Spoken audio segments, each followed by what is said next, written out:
Yeah, and we back. Welcome back to another episode of Three and Possible. It's your boy Dre, aka Let Me Get Two on Five, aka Let Me Hold That Five.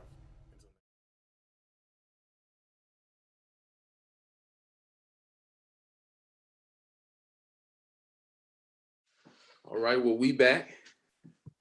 We are back. It's been a long time.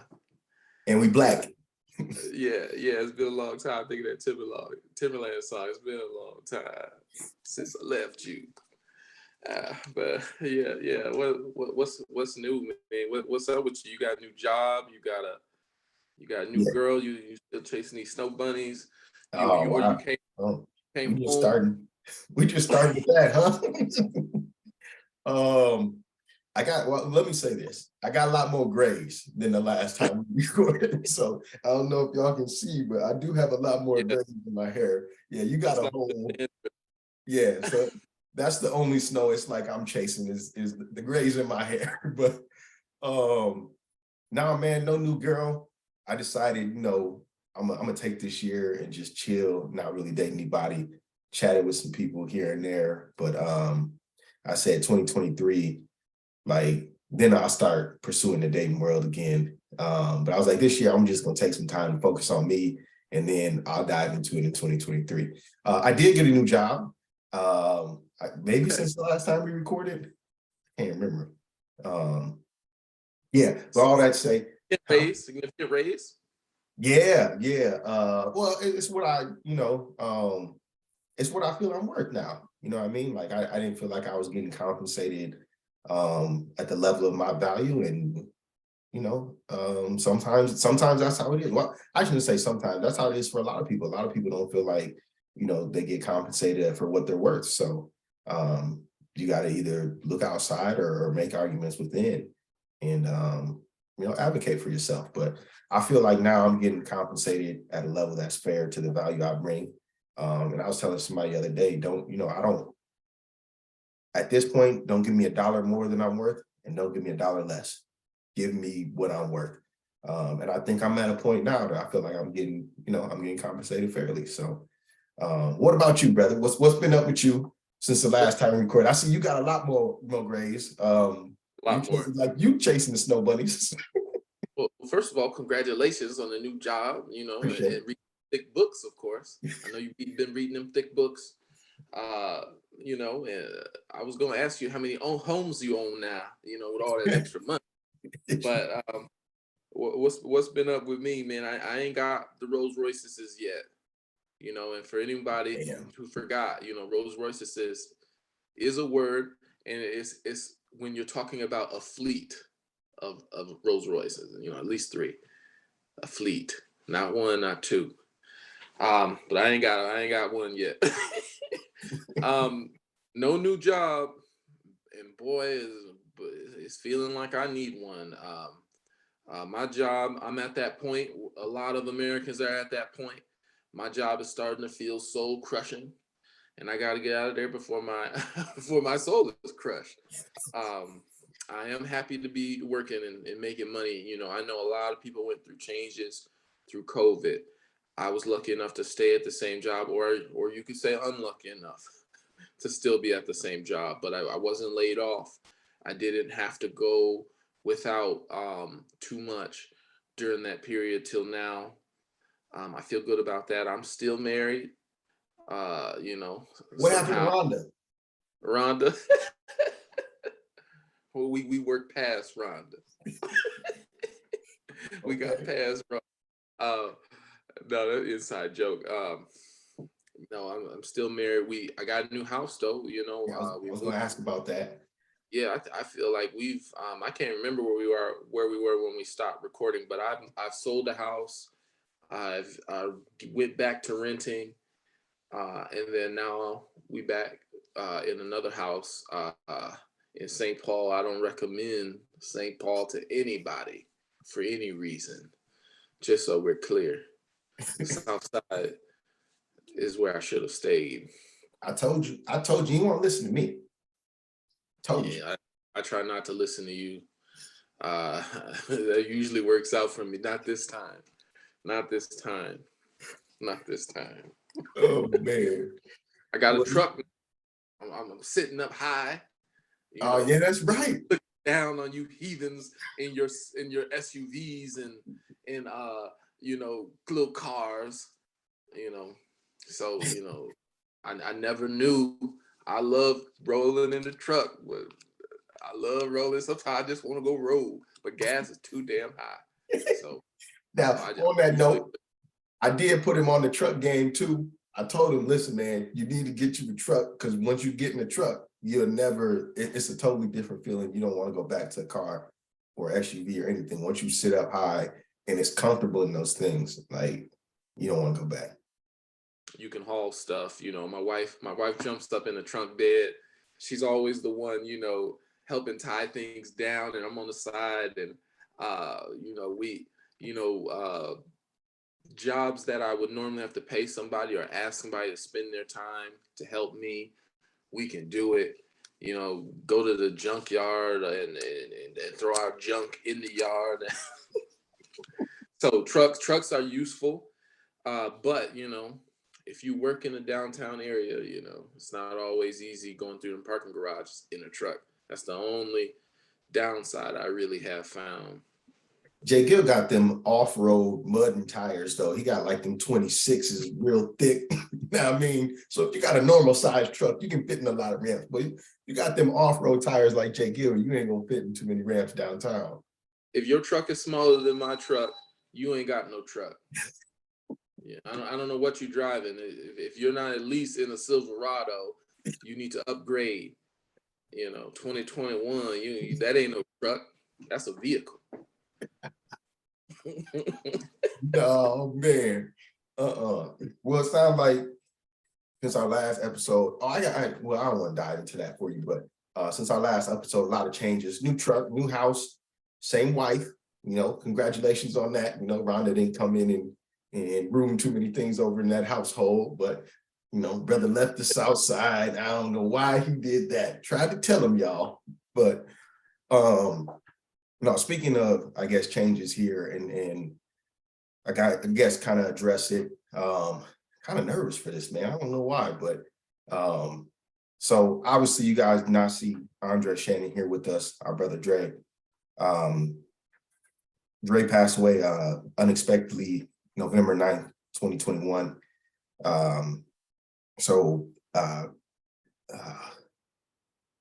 clearly we had formed a brotherhood with this podcast, and kind of expressed that to the world through this podcast, kind of our connections and things. But we felt like it'd only be right to try to honor or tribute Dre, give a tribute to Dre in some form through a podcast, a final episode, and kind of shut down 3 and Impossible after that.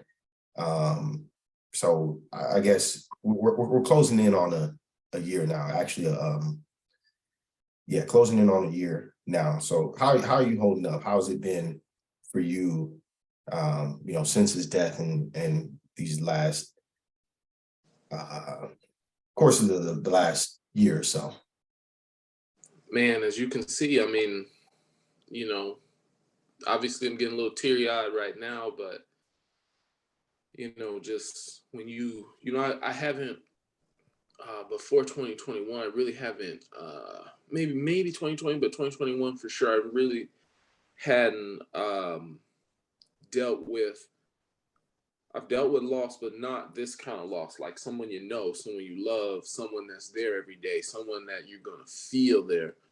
You're gonna feel their presence, and you're gonna feel it when they're not there. Every day. For around that first year, I don't think I was able to escape a day without thinking about Dre. My dad passed in 2021. That hit me, and Dre passed away shortly after that, and that really, really hit me.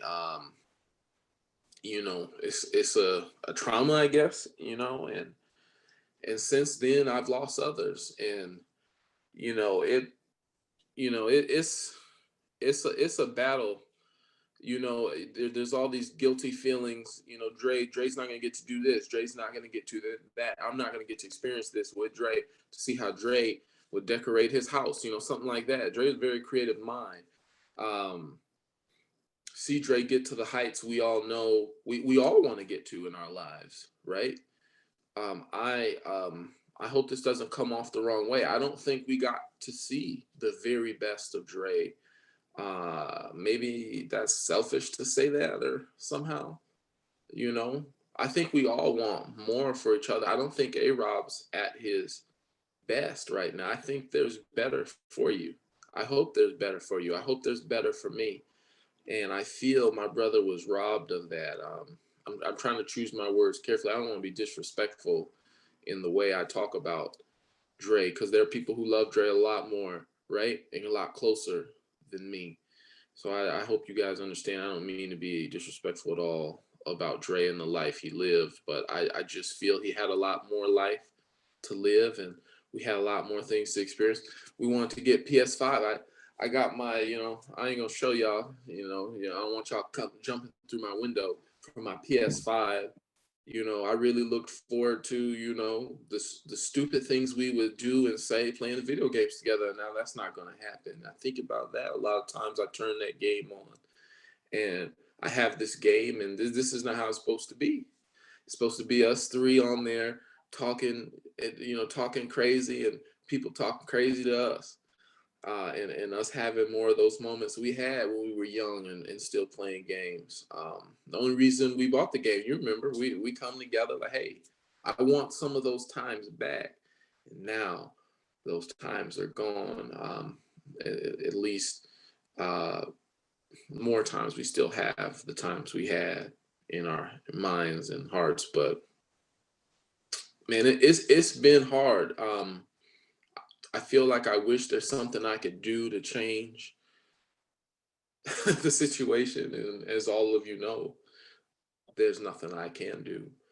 I know I'm just going on, and I feel like I could just keep going on, but how are you holding up? As bad as maybe I feel, Dre and Alexander were closer, have been friends longer. I feel for you. I feel for his family. But how are you holding up? Yeah, I think it's obviously been hard.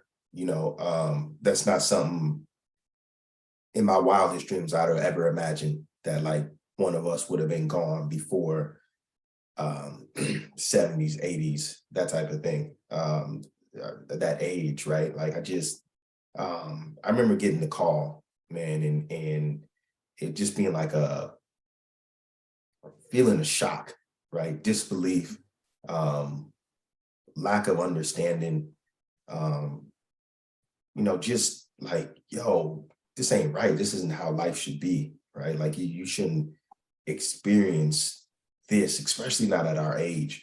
And to your point, yeah, I do feel like a bit of it is him being robbed of those opportunities, right? Like, you know, I always envision us being in each other's weddings, right? Not having that opportunity, right? Bless you. You know, more trips. We talked about a guy's trip. I mean, we were literally just talking about getting together less than a month away from him passing. Dave, Yeah, and it's like it was just, you know, disbelief for a while. I remember just sitting, you know, I left work because I got the call when I was at work, left work, went home and just cried the rest of the day. And I think I remember just being in like this state of, I don't know, carelessness is how I would describe it. Like for probably weeks up into his funeral, it was like, you know, things just didn't matter. There was no color to life. Things were just gray, black and white, like driving, right? Like somebody cut in front of me, like, or they almost sideswiped me or something. Just be like, the things just didn't matter as much. It was just like, you know, whatever, it is what it is. And I think there was a part of me that I don't want to say,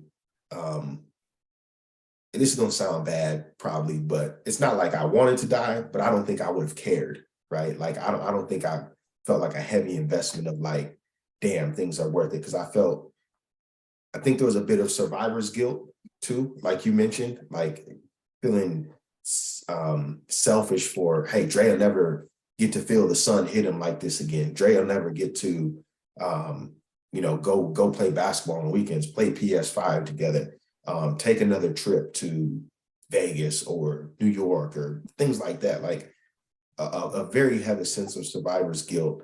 And then I think it was just very hard for me because Dre was like, like a right-hand man, right? Like we did, I'm thinking back on it, but we did so much together. And I think I probably took a lot of that for granted, how much we did together or just kicking it with each other. A random Friday night, like, hey, bro, what you doing? Nothing. Well, let's kick it. Let's go out and do this and do that. And that's hard, right?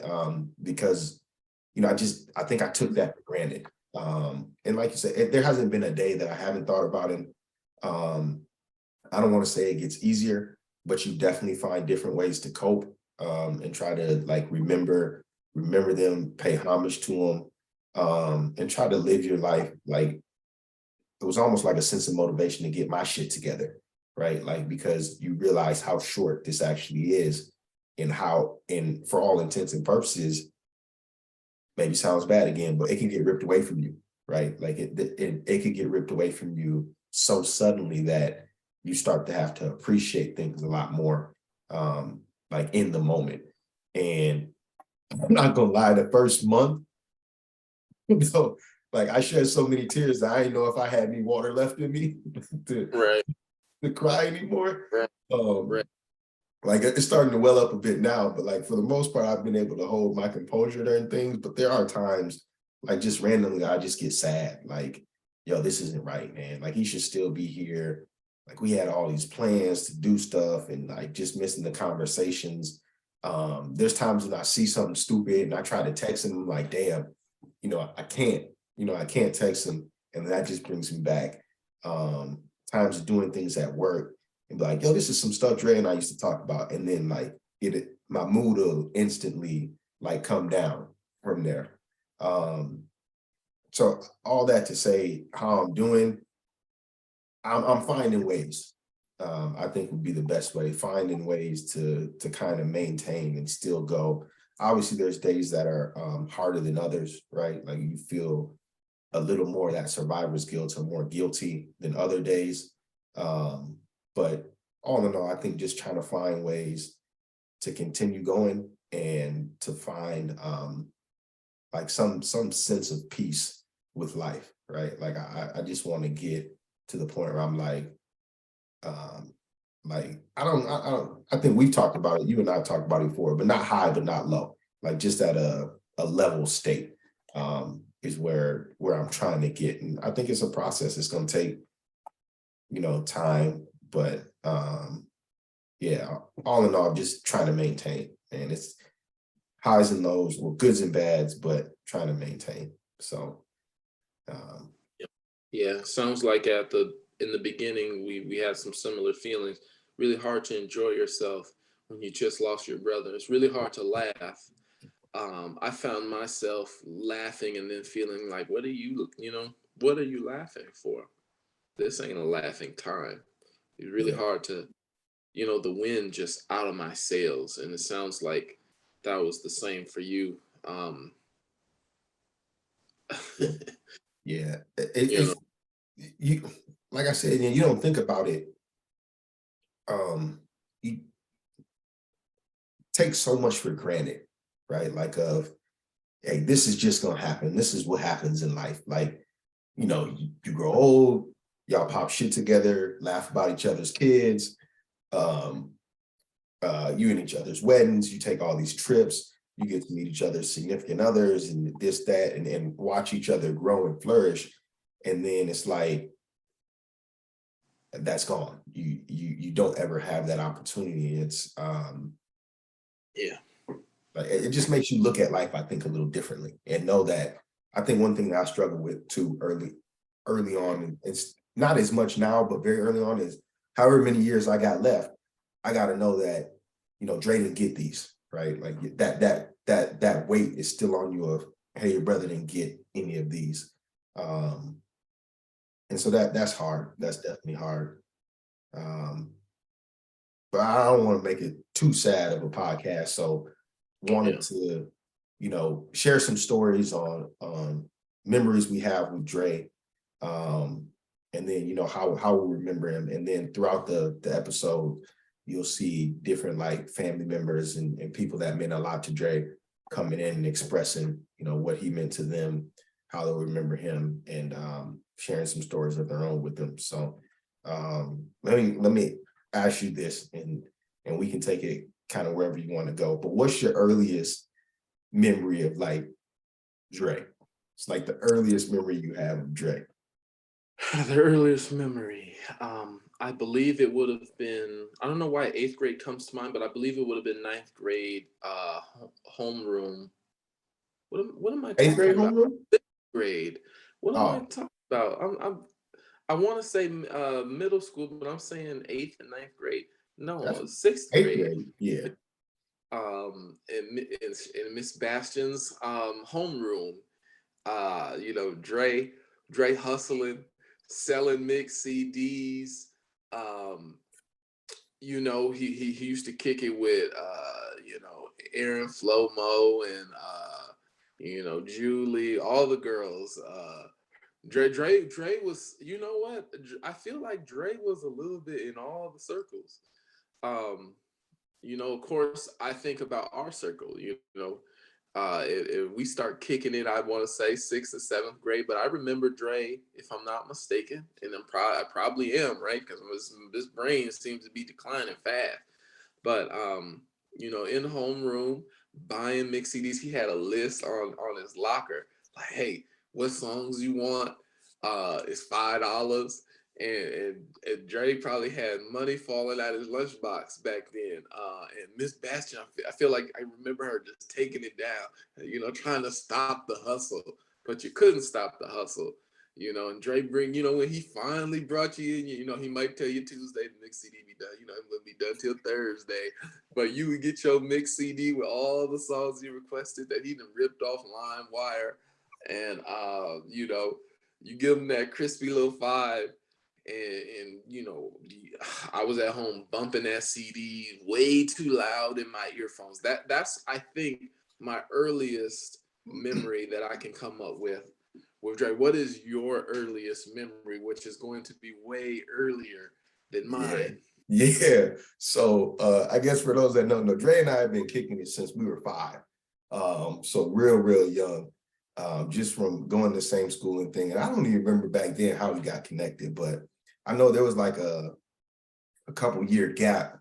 It may have been when I went to Harvest Prep for a couple years in 4th and 5th grade, but we were playing football. So I was playing for one team and Dre was playing for another team, and I was playing running back, and the dude hit me in the backfield, and next thing I know is Alexander, and I look and it's Dre, and I'm like, Dre? We start talking, man, how you doing? And so we're catching up behind the play. Just check, hey man, we gotta get together. And yeah, that's like one of the early, that like really sticks out to me. I don't remember, I guess to your point about brain decline, like we getting old, I don't remember like 5 and things, but I know we've been kicking it since then. And then just reconnecting that way, and then just being friends from then on. I got a lot of stories, but I'm not gonna tell all of them. But I do remember, like for middle school years, a couple of things. One for sure, the burnt CDs. Like, do remember Dre having playlists, you give him that money, Thursday or Friday, he's coming in with the CDs, slanging CDs. Like, hey, yo, you got my money. Those that don't know, it was around the time I always had him burning me that song Chicken Heads from Project Pat on every mix CD I had. Dre, and the thing was, at our school, Dre was the only person that had the technology and like the ability to get all the songs you wanted. I mean, everything from what was mainstream to what played on BET Uncut late night. Dre had the ability to get the music for you.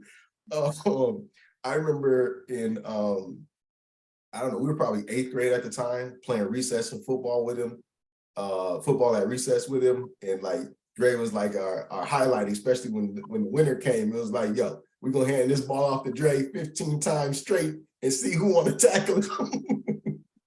And back then, that's back in the day where you would, throw for 1,000 yards at recess and run for 10 touchdowns. Like, I know you remember that until somebody got hit into the poles on the side. Yeah. Oh, yeah. All concrete, folks. Yeah, and we was tackling each other. Yeah. But then another one that stick out for me from middle school was we really started like, I don't know if it was just transportation or what, but like 7th grade, the summer between the 7th and 8th grade, Dre and I hit every 8th grade party. Like, because I had a cousin that was a year older than us, so every 8th grade party, Dre and I went to. Literally, we didn't miss a party. And the one that Dre didn't go to with me, I got in trouble. So it was like, yo, man, we supposed to be.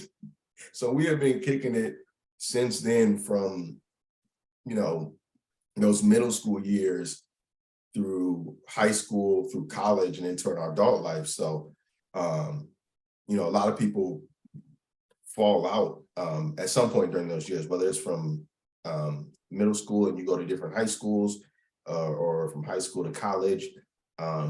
People start to develop different friendships and things. And I think one thing that, whether we intentionally or organically did, was we always stayed together.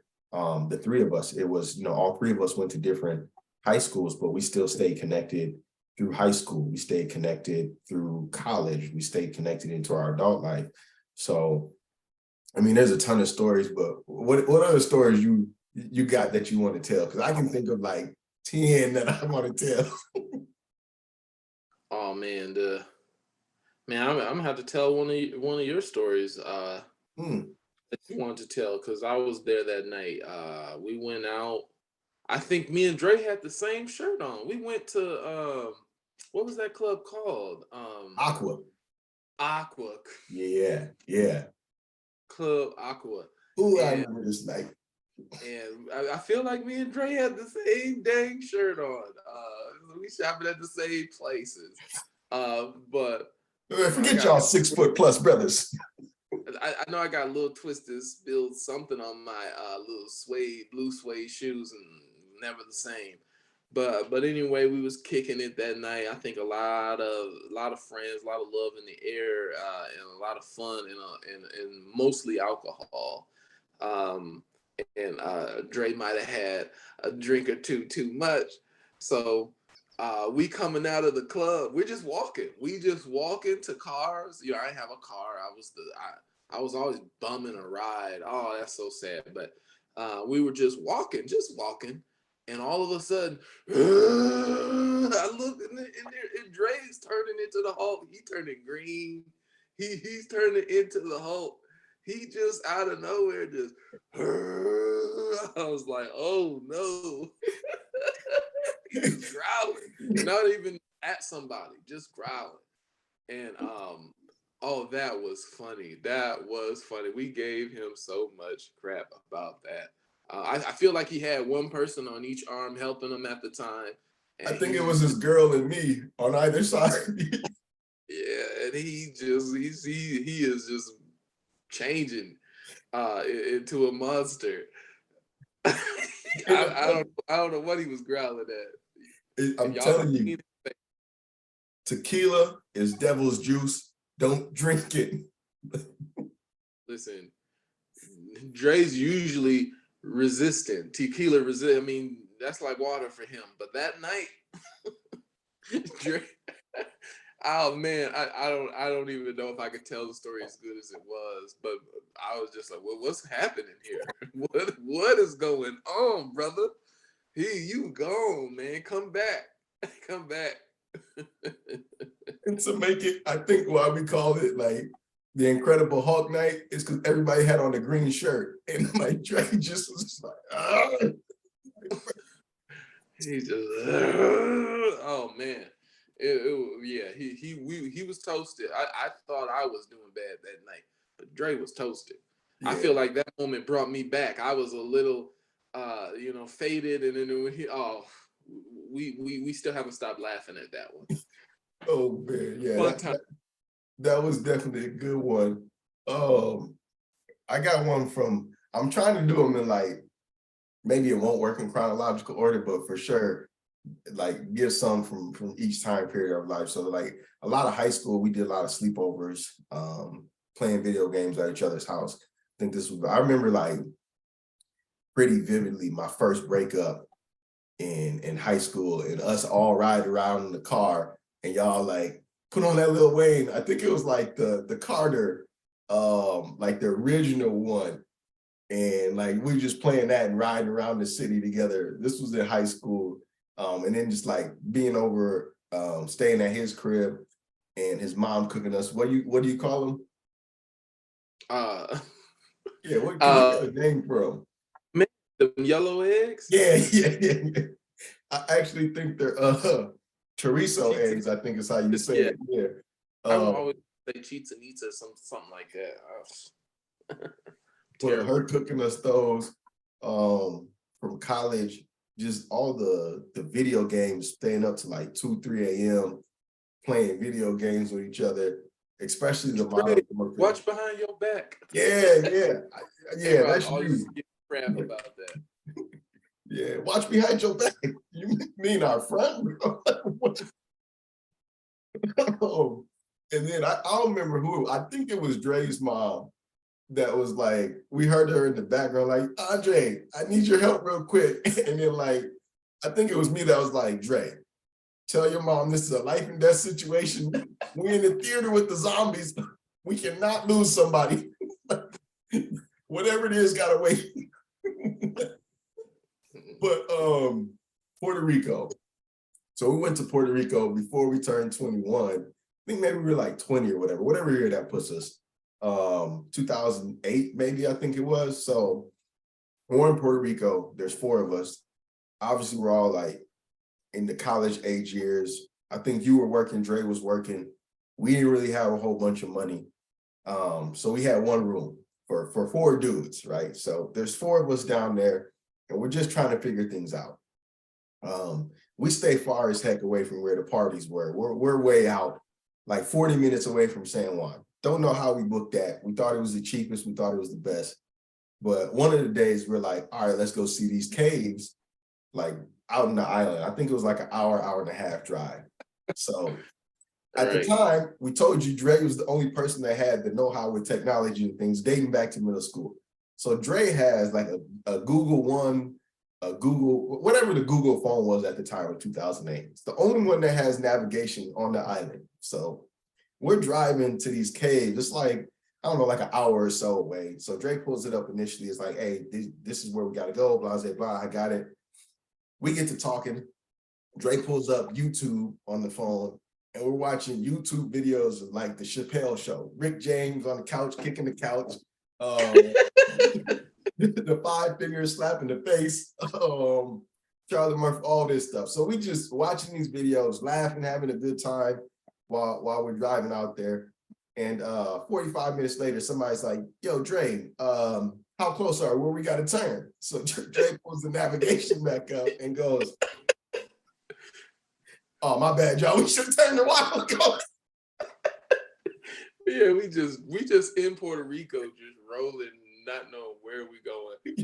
Just laughing and listening to the videos on his phone, and this man completely forgets about navigating. Yeah, that was hilarious. All in all, and the cave closed. We couldn't go. We ended up having to go. We never got there. Never got to the caves, but got that story, which was, we're gonna have that for life because that was definitely a good story, a good memory, I should say, of that. There's a lot of other things that happened on the trip too, but we're gonna tell some of those. What do you remember about Panama City? Do you remember Panama City? The trip we did spring break? We drove down. 22, 24 hour, whatever it was. Yeah. Oh, that was terrible. Yeah. That's a terrible drive. But you're hyped to go, so we went. What can I remember right now? I can remember again, me and Dre having the same cargo shorts on the beach. I can't remember a good story with Dre. I just remember going in that ocean in my armpits. I was using Old Spice Heavy back then. I remember going in the ocean and my underarms was burning for the for the next day. Old Spice and ocean water apparently don't mix very well. Me and Dre had them shorts. This was the white tee era, so we all on the beach, shorts and white tee, except ARob. He wear pants every day of the year. No, I think you actually had shorts too. Man, I can't remember a good story with Dre in Panama City Beach, Florida, but what about Waffle House? Waffle House. Oh, okay. Yeah, I do remember that. That was in Puerto Rico? No, that was in Panama City. Or that was on the way. Oh, Panama City. Yeah, Panama City Beach, Florida. So I can't remember what the issues were, what happened. I just remember at the end, well, you might want to tell this story because something happened. And then before we get to the Dre walking out. So we go in the Waffle House, and if you've never been to Waffle House, like Waffle House ain't really like a 5-star establishment. It's like there's gonna be grime and grease on the floor. You might slip getting to your table. But we're sitting at the bar. Mind you, we're college students still, so we don't have a lot of money. At the time, you can get a meal for like $8, and that's probably including the tip.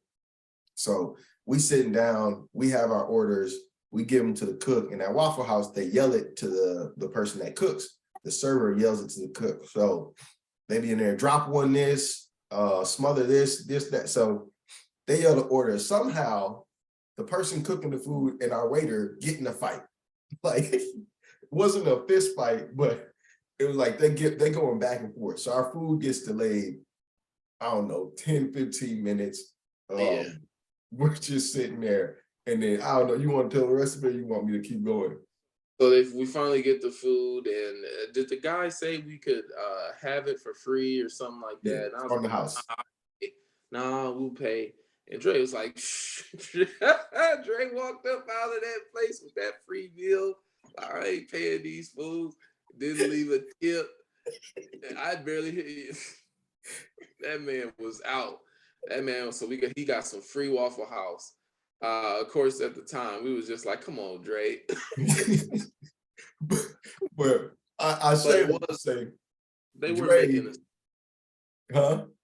No, the cook and the that is, I mean, that's very unprofessional. So they should have definitely been offering us free food or discounted food. Yeah, and to be clear, we didn't pay. We just left a little bit of a tip. But I say that to say, Dre, about free stuff. So the other thing in Panama City that happened was we're in some nightclub. I don't know, they got 15 million nightclubs in Panama City when it's spring break. And the place is packed, crowded. I don't know if Dre just looked so much older than everybody else because he probably had the full beard back then or what. But some like young college dude comes up to Dre out of all of us and don't even know how this happened, but like asked Dre to get him a drink. Must have been underage or whatever. And then he was like, guess he told Dre, and this happened to Dre all the time. He's like, get me one, because I got a story about you and him. Get me one and then get yourself whatever you want. So all of a sudden, Dre disappeared. He comes back with a beer in his hand. I'm like, bro. He goes, some kid told me to get him a drink and said, get yourself one. And I wasn't going to turn it down. So Dre came out of nowhere, got a free drink off some kid in Panama City. Showed up out of the blue with a beer in his hand. Yeah, I think Panama City is where I was getting toasted too. No, you weren't that bad there. I think we was all pretty chill there. You want to go to that one? Because I was going to go there next, Vegas. That's Vegas, right? Yeah. Panama City was so long ago. We was in the Volvo, the windshield cracked. ARob looking around. I want to see the cameras. Who cracked my windshield? ARob, you should have seen him stumping around that hotel. Come to find out, it was just the weather. Going from cold to the Heat, right? I think so. I think that's what it was. But I A-Rob, was hot. My temper's better now. somebody do, I'll kill him. They're gonna pay for this. Asking to see the cameras. They looking at it like, nope. Nope. You ain't seeing nothing. You remember And the we like, GPS went out? we ain't even 21, was we? We were 21. We had just turned 21. Yeah. Oh, Fun time. man. Yeah. But Vegas, our first Vegas trip, there was supposed to be, Dre wasn't really that bad on the first Vegas trip as far as being drunk. That was somebody else whose name we won't mention, who also, knowing Dre's pedigree for not turning down free stuff and who had got cut off from drinking the same night, gives Dre a 20 and says, yo, get me one and get yourself one too. After we had told everybody that this individual was cut off, Dre come back with a drink. We turn around, you got a drink, and Dre got a drink. And said, hold on, you get a drink. He gave me a 20. Dre, he cut him off. Listen, you can always count on Dre. Listen, he did not, listen, if your morals wasn't on point, Dre wasn't necessarily going to judge you. So I knew I wasn't supposed to be drinking anymore. I got blackout drunk, actually. So I would never had that experience if it wasn't for good friend Dre. No, man. We cut you A-Rob off because you was gone. A-Rob cut me off. I was gone. I don't even know how I was standing at that point.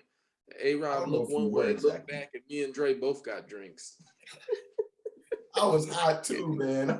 Dre, Dre, why you give him another drink? We cut him off. Dre quick to hit you with the, gave me a 20.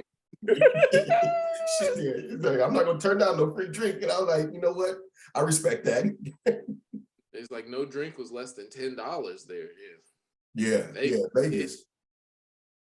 But no, I remember Vegas trips. So you guys went on quite a few Vegas trips. Yeah, like probably from like 2016 to maybe even before that, 15, because we first went in 2013, and then from like 15 to 18, I think we went every year around our birthdays. And Dre and I's birthdays is like, well, all of our birthdays is within a month, but Dre and I's birthdays is 5 days apart. He a little bit older. But that Vegas trip, I remember like there was a group of us. There was a group of 5 of us that went. It was supposed to be 6. Dre ended up getting his own room. And so we go out one night. We're in the club, and this is around the time when the Jim Jones Ballin' song just came out. So we in the club, just the group of us. We're just in there vibing, having a good time. Ballin' comes on. We in there ballin'. So, and I mean, there's pictures of us with that pose. Like, we were just having a good time. We were probably 24, 25 at the time. I think, yeah, because we went, because it was all our 25 years. So we're in the club, having a good time. We go home that night. Come back the next day, we meeting in the lobby, getting ready to get breakfast. Dre's limping. Bro, what? He's like, I got a flagrant foul in the club last night. Yeah, he faded away a little too much on that jump shot. It came down wrong on that ankle. Oh, yeah. Dre got injured in the club, man. Alcohol, that's a hell of a drug. Yeah, man. That was good times. We had another Vegas trip where we went and we just wanted to try something different. It was just me and Dre. And we're like, hey, we're going to go. We're not going to turn up every night. We're just going to go. We're going to chill. And we're going to do some different stuff. So there was like a wax museum. I don't think Top Golf was around at the time, but there were like some other activities that we normally wouldn't have done. Normally you go to Vegas to party. Normally we would go to Vegas to party. We're like, hey, bro, we're going to go. We get in, because when you go to Vegas, you get in at like 9 or 10 their time, and you like just go to your hotel, and we're like, we're gonna chill. First night we ain't gonna get drunk, then we're gonna go. We can get up the next morning and do some like other stuff. It's like, then one night we're gonna ball out, we're gonna get a bottle. That didn't work, y'all. Like, Dre had a zest for living life, like in the moment. He would always enjoy whatever moment and maximize it. So we land, we get to the hotel rooms. I think I actually have videos of this. We had separate rooms at the time. So he come to my room, we're getting ready, just kind of unpacking and stuff, chilling, vibing, kicking it, listening to music, just chatting. And long story short, we ended up going out that night until like 5 a.m. And then the next night we went out. Then we did bottle service. So literally the whole trip, when we were like, we're not gonna club, but one night we went out every single night we were there. just like, Oh just yeah, yeah. Dre always had his own plans. So, and if he could, and at the most opportune moment, he just kind of slide his plans on in place of the plan. Oh, he's good for that. But you know what? Go to the whoopty wham. You remember, speaking of, that reminds me, do you remember we were in like, I think I came home from college at one point. We went to a house party over at the U of M, and the house party wasn't really jumping like we thought it was going to be. And Dre's like, hey, y'all, we should hit the bar up. And we're like, yeah, cool, let's do it. So he's like, but I got to stop by the crib first because I have my ID. Bro, why would you suggest that? And Dre lived like 20 miles, 20 miles. Yeah, it was, but you could always count on. One thing you could count on for Dre is like he gonna throw those plans in and you're gonna have a good time. Like you were gonna have a good time because he just knew how to live and like fully enjoy the moment. So it didn't matter when you was out with him. If you thought you was gonna chill, you wasn't gonna chill because he was gonna make sure you turned up, and he would always hit you with the YOLO. Yeah. We could talk about the plan. We could shake on the plan. We can say we're not deviating from the plan. Drake can say that with us. But I'm telling you, every single time Dre had different alternatives. He had a different plan than the one we had. And a lot of times he was able to effectively change the plan to the plan he always wanted in the first place. He had a way of right at that moment where maybe things ain't how they supposed to be or whatever. Like, well, we could do this other thing. And a lot of times we would end up doing that other thing. Like, and a lot of times it would be fun, to be honest. Yeah. That's the thing about Dre. Yeah. You was gonna have a good time with him. He gonna make sure that y'all had a good time. There's quite a few times we ain't going to the whoopty wham. and the next thing you know, you right there, another weekend, 2-3 weekends in a row. Wake up next morning, don't know how it happened. He strikes again. Yeah, you're right. Because there were many weekends like, your money is low. End up here again. Yeah, Dre knew where he wanted to go. He knew how to get there too. And he knew we were gonna go with him at the end of the day. Like, enough convincing, a couple of words at the right moment. We were like, you know what? You're right, let's do it. And we were gone. Oh man. And he just always, when we be like, oh, just so you know, we ain't going to that spot. In his head, he must have been like, yeah, right, we'll see. he knew too, like, you know what? Yeah, they say that now, but couple of rounds of drinks, I'm gonna throw it out there as a suggestion. Just test the field, test the water. I'm gonna get y'all again a little bit later on, and we're gonna end up there about midnight, and that's gonna be it. Yeah, he was definitely that friend. He didn't get us into trouble or nothing. It was always good times. Yeah. All right. Well, yeah, I mean, we could probably go on with stories here forever, but let me ask you, how will you remember him? Like, well, as you kind of think, maybe not all the way out, but like, how would you remember him as you like kind of moving forward? How you think you'll remember Trent? Right now, I'm still dealing with the loss and sadness. I can tell you how I want to remember Dre. I want to remember. I think we need to talk about Dre more. You reminded me of all these stories and the Panama City Beach, Florida drive, and I think we went to Chicago. We didn't even talk about that. That's how I want to remember Dre. Fun loving.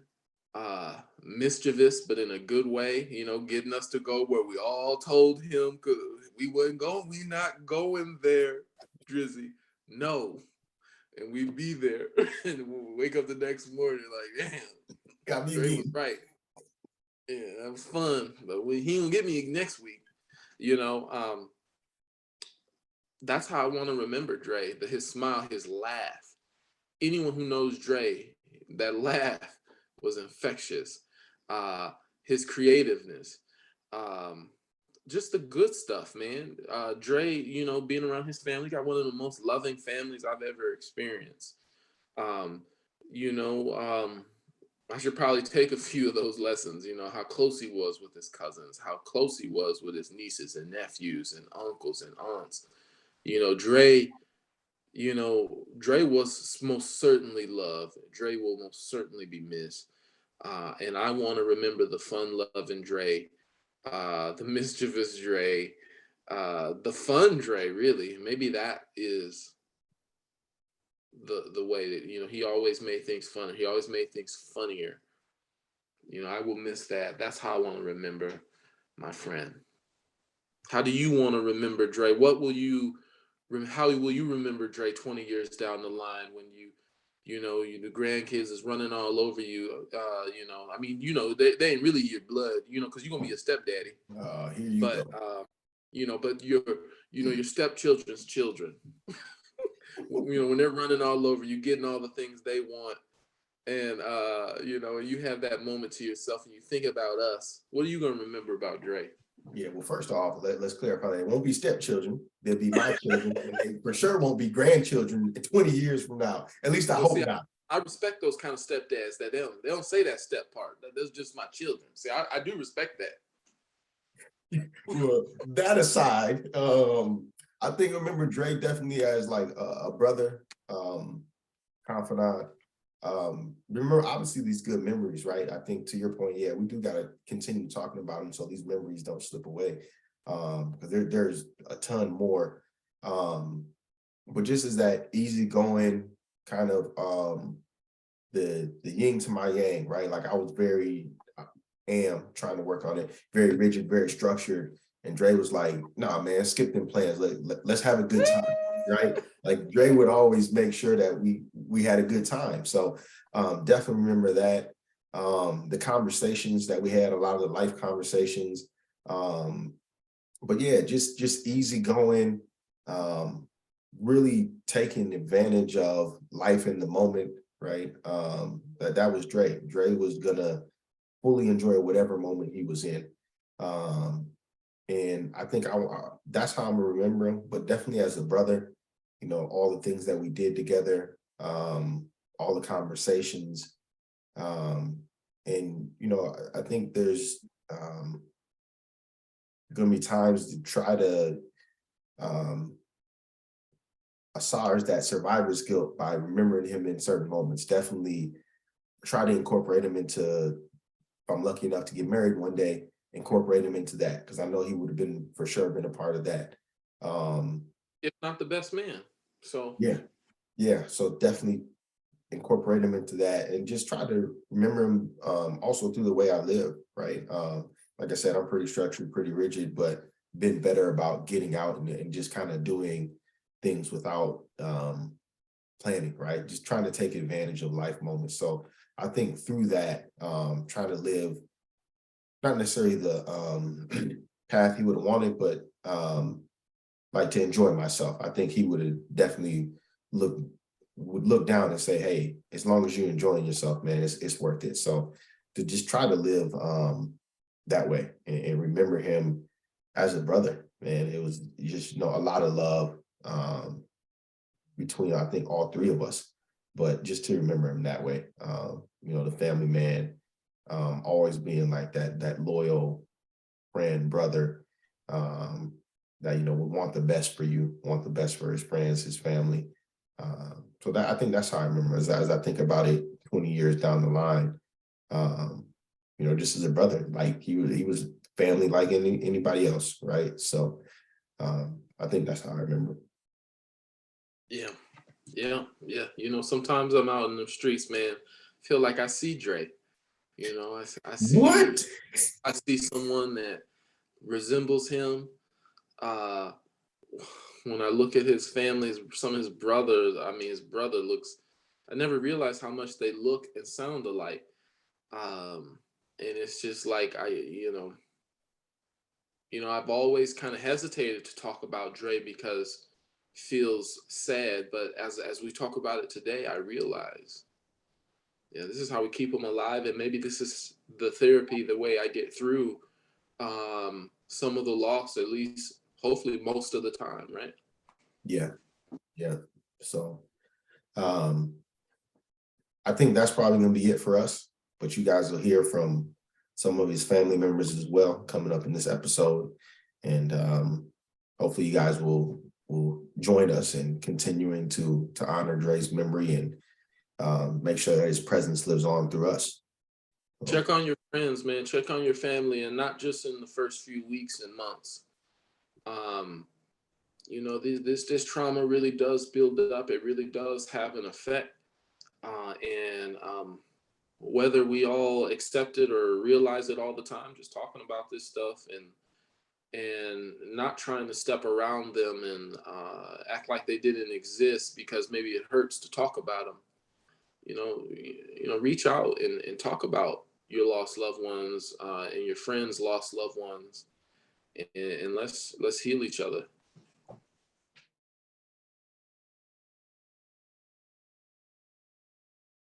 It's your boy ARob from the South Side. We're back.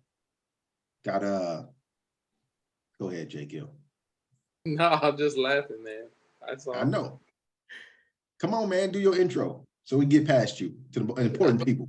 It's JGil. I can't remember, what is it, from the Southern Market? Yeah, that's it. Yeah, wine and cheese. With all Wine and cheese. Wine and cheese, right? Yeah. That's JGil. He get real bougie on here sometimes. So Yep. Yeah. Pinky up. We got two guests with us today. Continuation of our episode. So if you guys want to go ahead and introduce yourself, however y'all want to do it. Okay. Hi, I'm Pushing P. And I'm Desiree. I'm Maxi. Where y'all from? Pushing P. No. All that. Yeah. Oh man. I don't got a whole bunch of nicknames like Andre. I can't do it. Okay. All them damn nicknames. Where you from? You gotta be like Chi-Town. Okay. No, I don't want to. She's like, shh. I I'm mean, trying to slide past that one. Denver. She's trying to throw people off the scent. On the West Coast. Sending everybody off. I'm just gonna be, I'm from Illinois. Illinois. Illinois.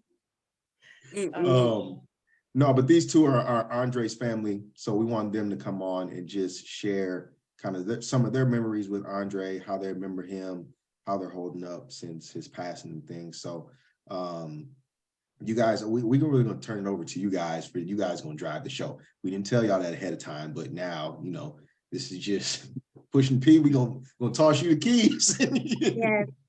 You got to take off with it. No, but Good story. I guess to start, maybe you guys' relationship with Andre, how you related to him, and then really just how you guys are holding up since his passing, since it's been almost a year now at this point. But just how you guys holding up. So either one of you want to start, go ahead, your relationship to him, and then how you're holding up. Doesn't it's both, bro. It's just still both gonna be a little hard, so doesn't matter. Okay, well, my mom is Marianne, which is Andre's mom's sister. Okay, cousins. I'm his favorite cousin. I'm his favorite. No, so when we moved here from Chicago, we lived with Rose and Andre and his dad. And me and Andre just always been close because we're the same. We're like He was born in May 88. I was born October 87. So, like I was saying earlier, we just were able to, kindergarten together and everything together. We were just always together. I could tell y'all some stories. Some That's what I'm here. stories. um, how I've going on a year. These past few weeks, it's been a little bit rough. Sometimes I'm fine, and sometimes I don't want to cope with it at all. Um, but it's it's just a one day at a time thing, I guess. And he was on top of that, like with me, he was my kid's godfather. So like I have to deal with my emotions plus when they're dealing with their emotions. Um, my son, he's a little bit stronger in a sense where he's like cool about it, or maybe he just doesn't show me the hard part, but my daughter is very open with her emotions, and yeah, it's just one day at a time. He yeah, I don't know. Do you find it? I said in the first part that I thought it would be hard to talk about Dre, and I'm not saying it's not hard, but I found it therapeutic actually. I thought, I've been kind of thinking, do I really want to do this? Just you know, you got to face it. You got to talk about it. That seems like something I didn't want to do, and I found. Well, my question to you is: do you find it therapeutic with your family to talk with friends who knew him about Dre, or is it, just, Um, it's a little bit of both, but I'm only because like with family, like we see the good, the bad, and the ugly, So like with Andre, like for me, it just kind of brought like a lot of things to the surface. Maybe that like we just dealt with as kids that I thought that we could always how can I say it to make sense? Like I guess trauma, but like it's stuff that me and him could relate to where like we could sit down and oh, like your mom be stressing me out because of this, that, and the third. But now it's like I don't have him to call and be like, well, Maxi, that's how they are. Like that type of so like I do kind of feel alone in a sense, like without him.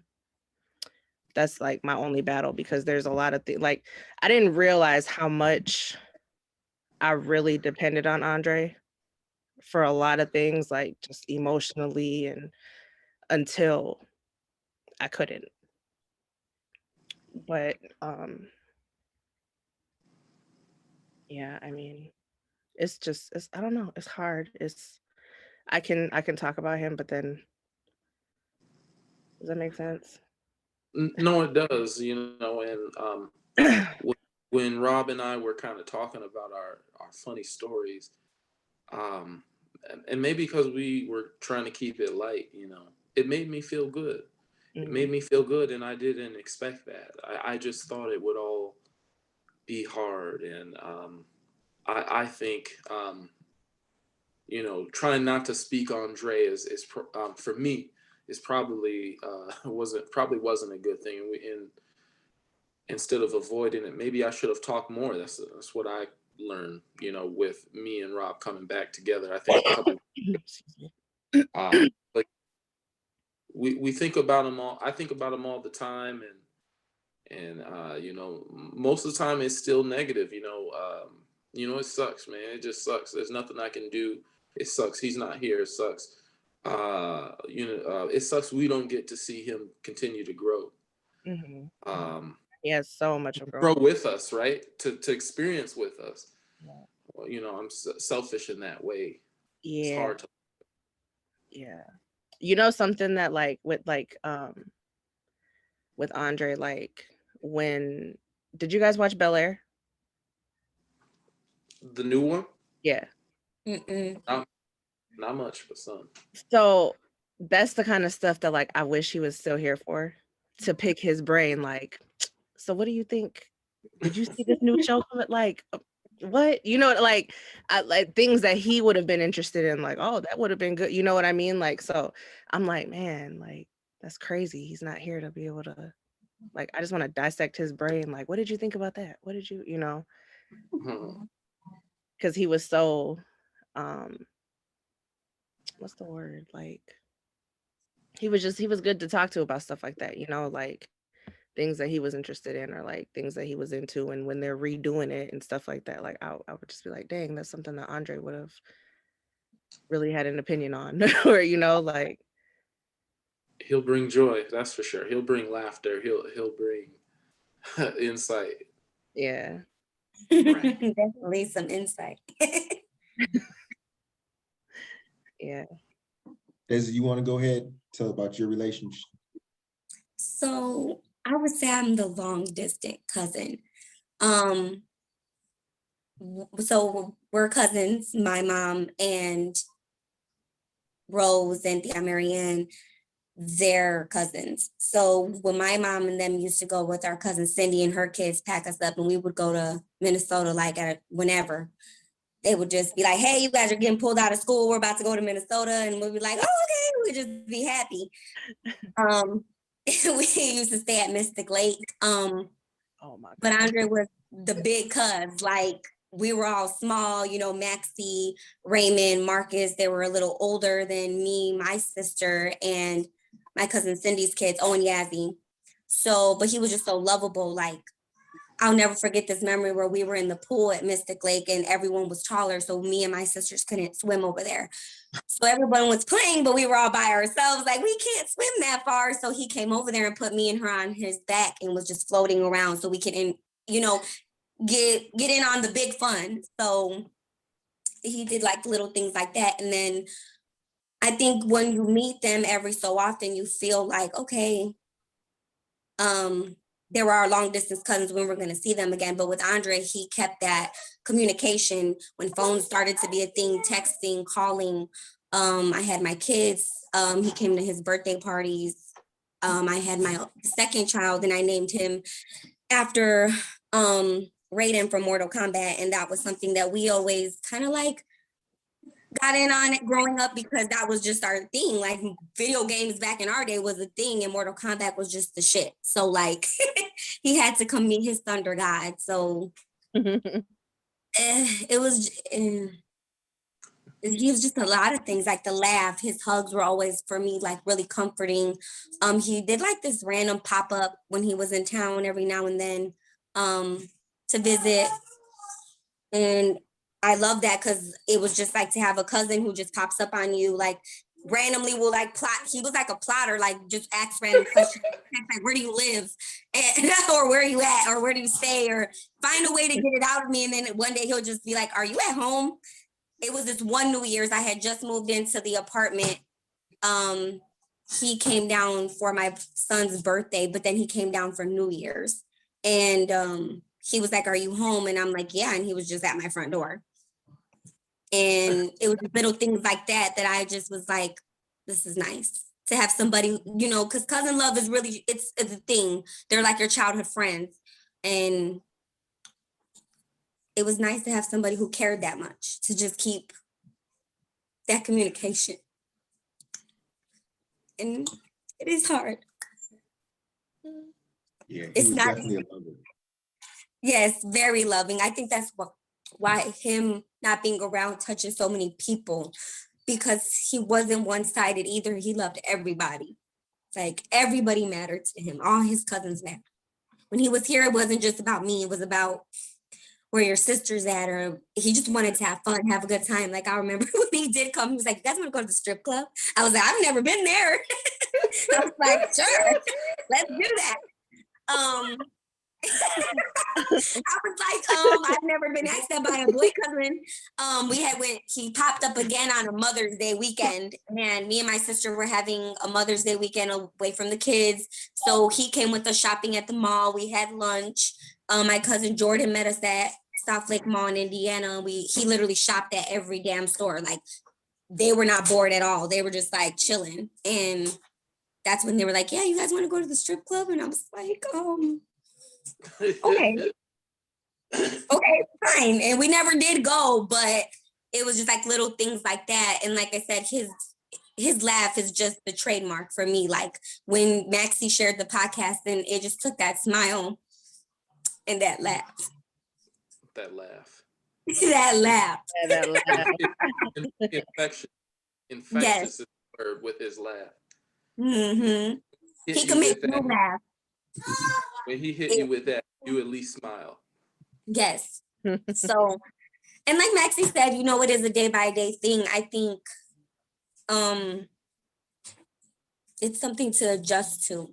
When, like you guys said, it's not fair having someone that you think should always be here to see their growth, to just have them finish out their lives. It's just weird. Yeah. Yeah, I think it's hard to. Weird is the word, and speechless is, it's confusion. Weird confusion. We all, I think, have some understanding of death, and we've all lost. What I think my biggest issue is, I did lose my dad a little before we lost Dre. However, me and my dad were not as close as I would say me and Dre were. So Dre, I hope I don't sound silly, I think he's the closest person I ever lost. Like I never had to deal with someone when we go out, when I went out, it was probably Dre and Rob. I wasn't going out with anyone else really. My circle's pretty small. I know Dre's circle's actually pretty big. You say he touched so many people. But yeah, I don't know what it is. It's just weird. I don't think I've lost anyone that close. And at first I used to say all the time, it doesn't seem real.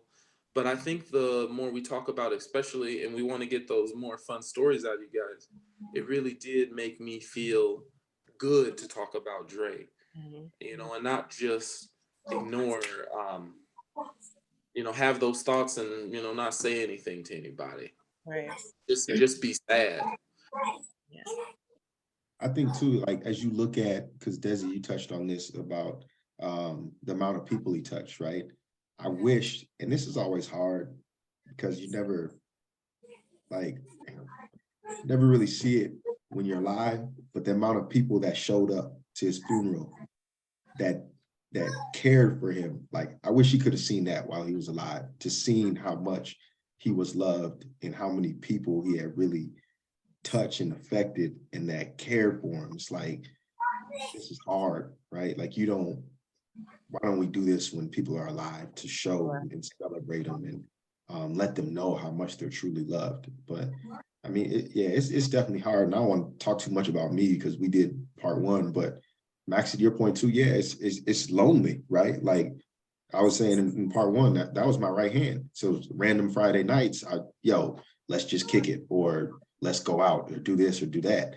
And you can't do that. And then it gets you to a point where you're like, what am I supposed to do? And at our age, it's hard to try to get new people and friends, and like that's just hard. And then some of it too is just the guilt, right? Like, no, I should be doing this with Dre, but I can't. And it's just or you're having fun and Dre can't.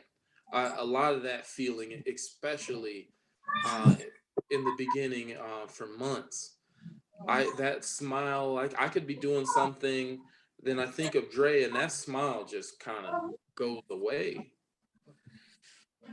And I think it's guilt, like you say. Yeah, survivor's guilt. But Dre was always a person that would like to fully take advantage of the moment. He wouldn't want us to be down. And he would always hit you with a YOLO, turn up, and like, nah, man, I got Dre, the fuck the work, man. We gonna turn up. Like, Dre, I'm I like, got you know you're not from New York, right? You're like, whatever, B. Okay. He's from New York, so I'm gonna let him tell me. So we want to shift and get the good memories. What is you guys' kind of earliest memory with Dre? If you can think of an earliest memory, if not, just whatever memories you want to share. Favorite story. Yeah. I got one from high school. We're all adults, so I can talk about this. Okay, so he went to MTS and I went to South, so they're not far from each other. So we used to walk to school together, and we would meet up at that Target, and then we would walk home together. So this particular day, I had lady issues, and I couldn't leave the school, so I called Andre. I'm like, I need pants and and all of that. So he's literally like, I wish I could have seen his face, because all I heard over the phone was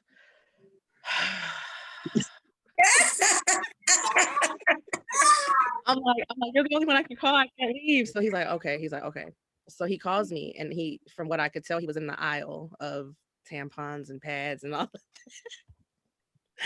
And he's like, why are there so many? I'm like, and I'm telling him what to get. I'm like, just get something quick, just until we can get home. So then I hear him talking to somebody in the background. I'm like, Andre, you don't ask people in the aisle questions, because then they start giving you what happens. Oh, well, I like these and my daughter likes these. So he's like, Maxi. I'm like, I told you what to do. We had a game plan and you didn't stick to it.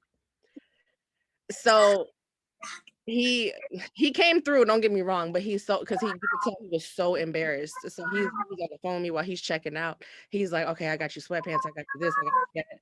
And then he's talking to the lady, she gives him his total. He was like, can you triple bag that, please?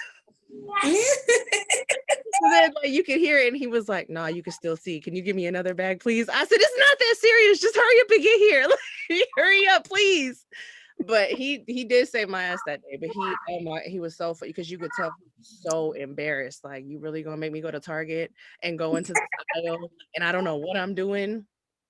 Man, we were walking home from school. He was like, you owe me. I'm like, I know I do. I was like, I owe you. I'm sorry. He was like, that lady was telling me about her daughter. He was like, and then she showed me a box. He was like, what are the ones? He was like, what are the ones that look like? I was like, Andre, just keep walking. Like, let's just go. Like, I don't want to. It's bad enough I had to ask you to do that. Now you're asking me awkward ass questions. He was like, man, he was so funny. Like, he just funny, but he always came through. Like, that's one of my favorite memories of him. Did he hit you when you told him what happened? Did he hit you with one of those, really? Yeah, he was like, so how is this my problem? Oh, it's your problem, all right. It's not your problem. Oh man, dude. Or like when we would go out drinking, and I'm like, oh, you're messed up. Okay. That was his cue, like, yep. Okay. That was our signal. That happened a lot in Vegas. Okay, we're on the level. I have a few videos of him where he's like, I'm like, oh my God, this dude. He's so funny.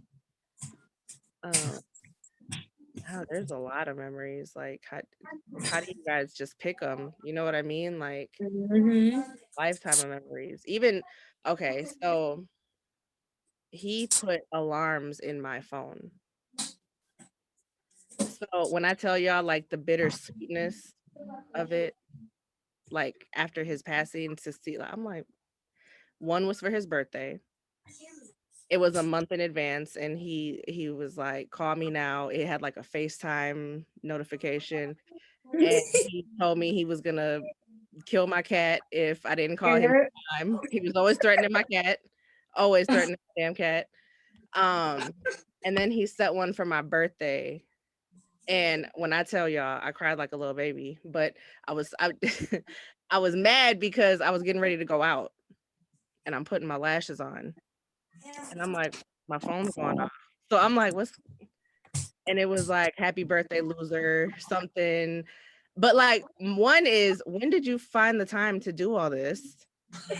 Two, I'm trying to be cute and go out, and now I'm crying and I can't get my damn eyelash on. Like, why are you messing with me? Like, why are you messing with me? Like, and I know, like, wherever he is, he's looking at me like, got you. You know what I mean? But I'm just like, dang, like you said, it's celebrating without him. I'm like, dang, like, but when did you do this? Because he always had my phone. He was always doing something with it. He was always downloading something. He was always, you got this app, you got that app. Like, it's, yeah.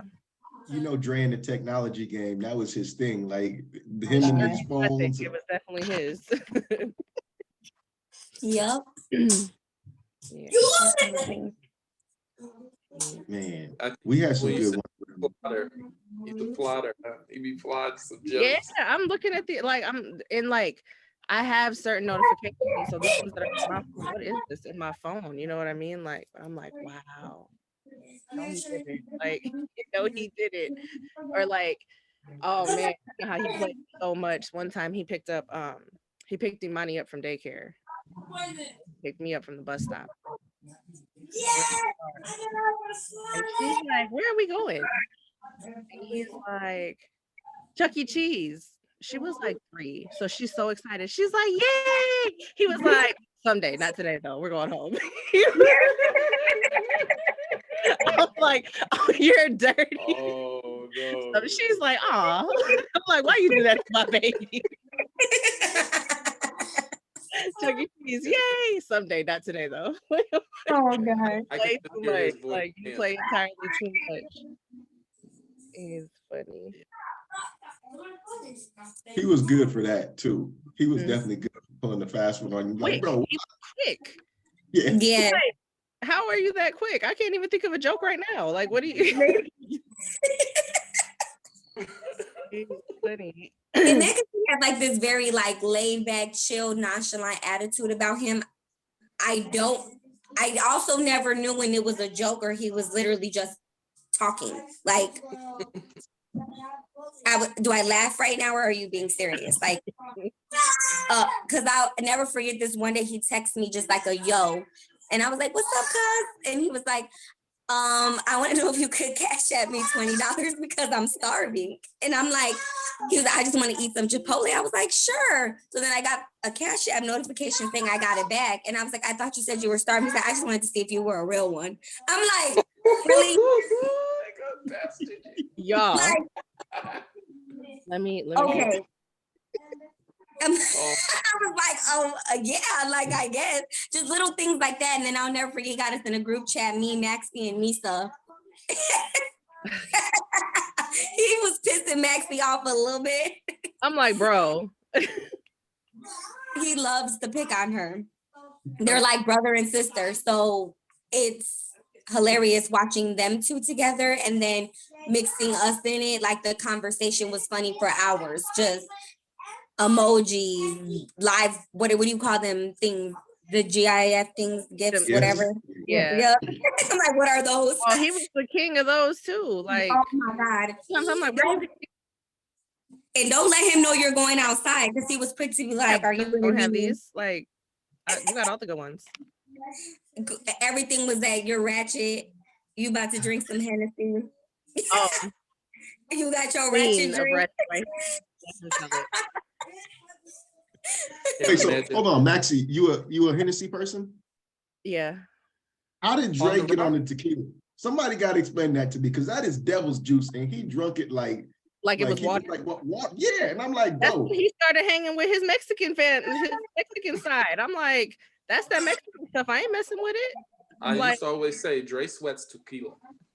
Yes. He's the first person I ever had a tequila sunrise with. I'm thinking like, oh, that sounds cute. I took a sip. I was like, them things are gross. What is this?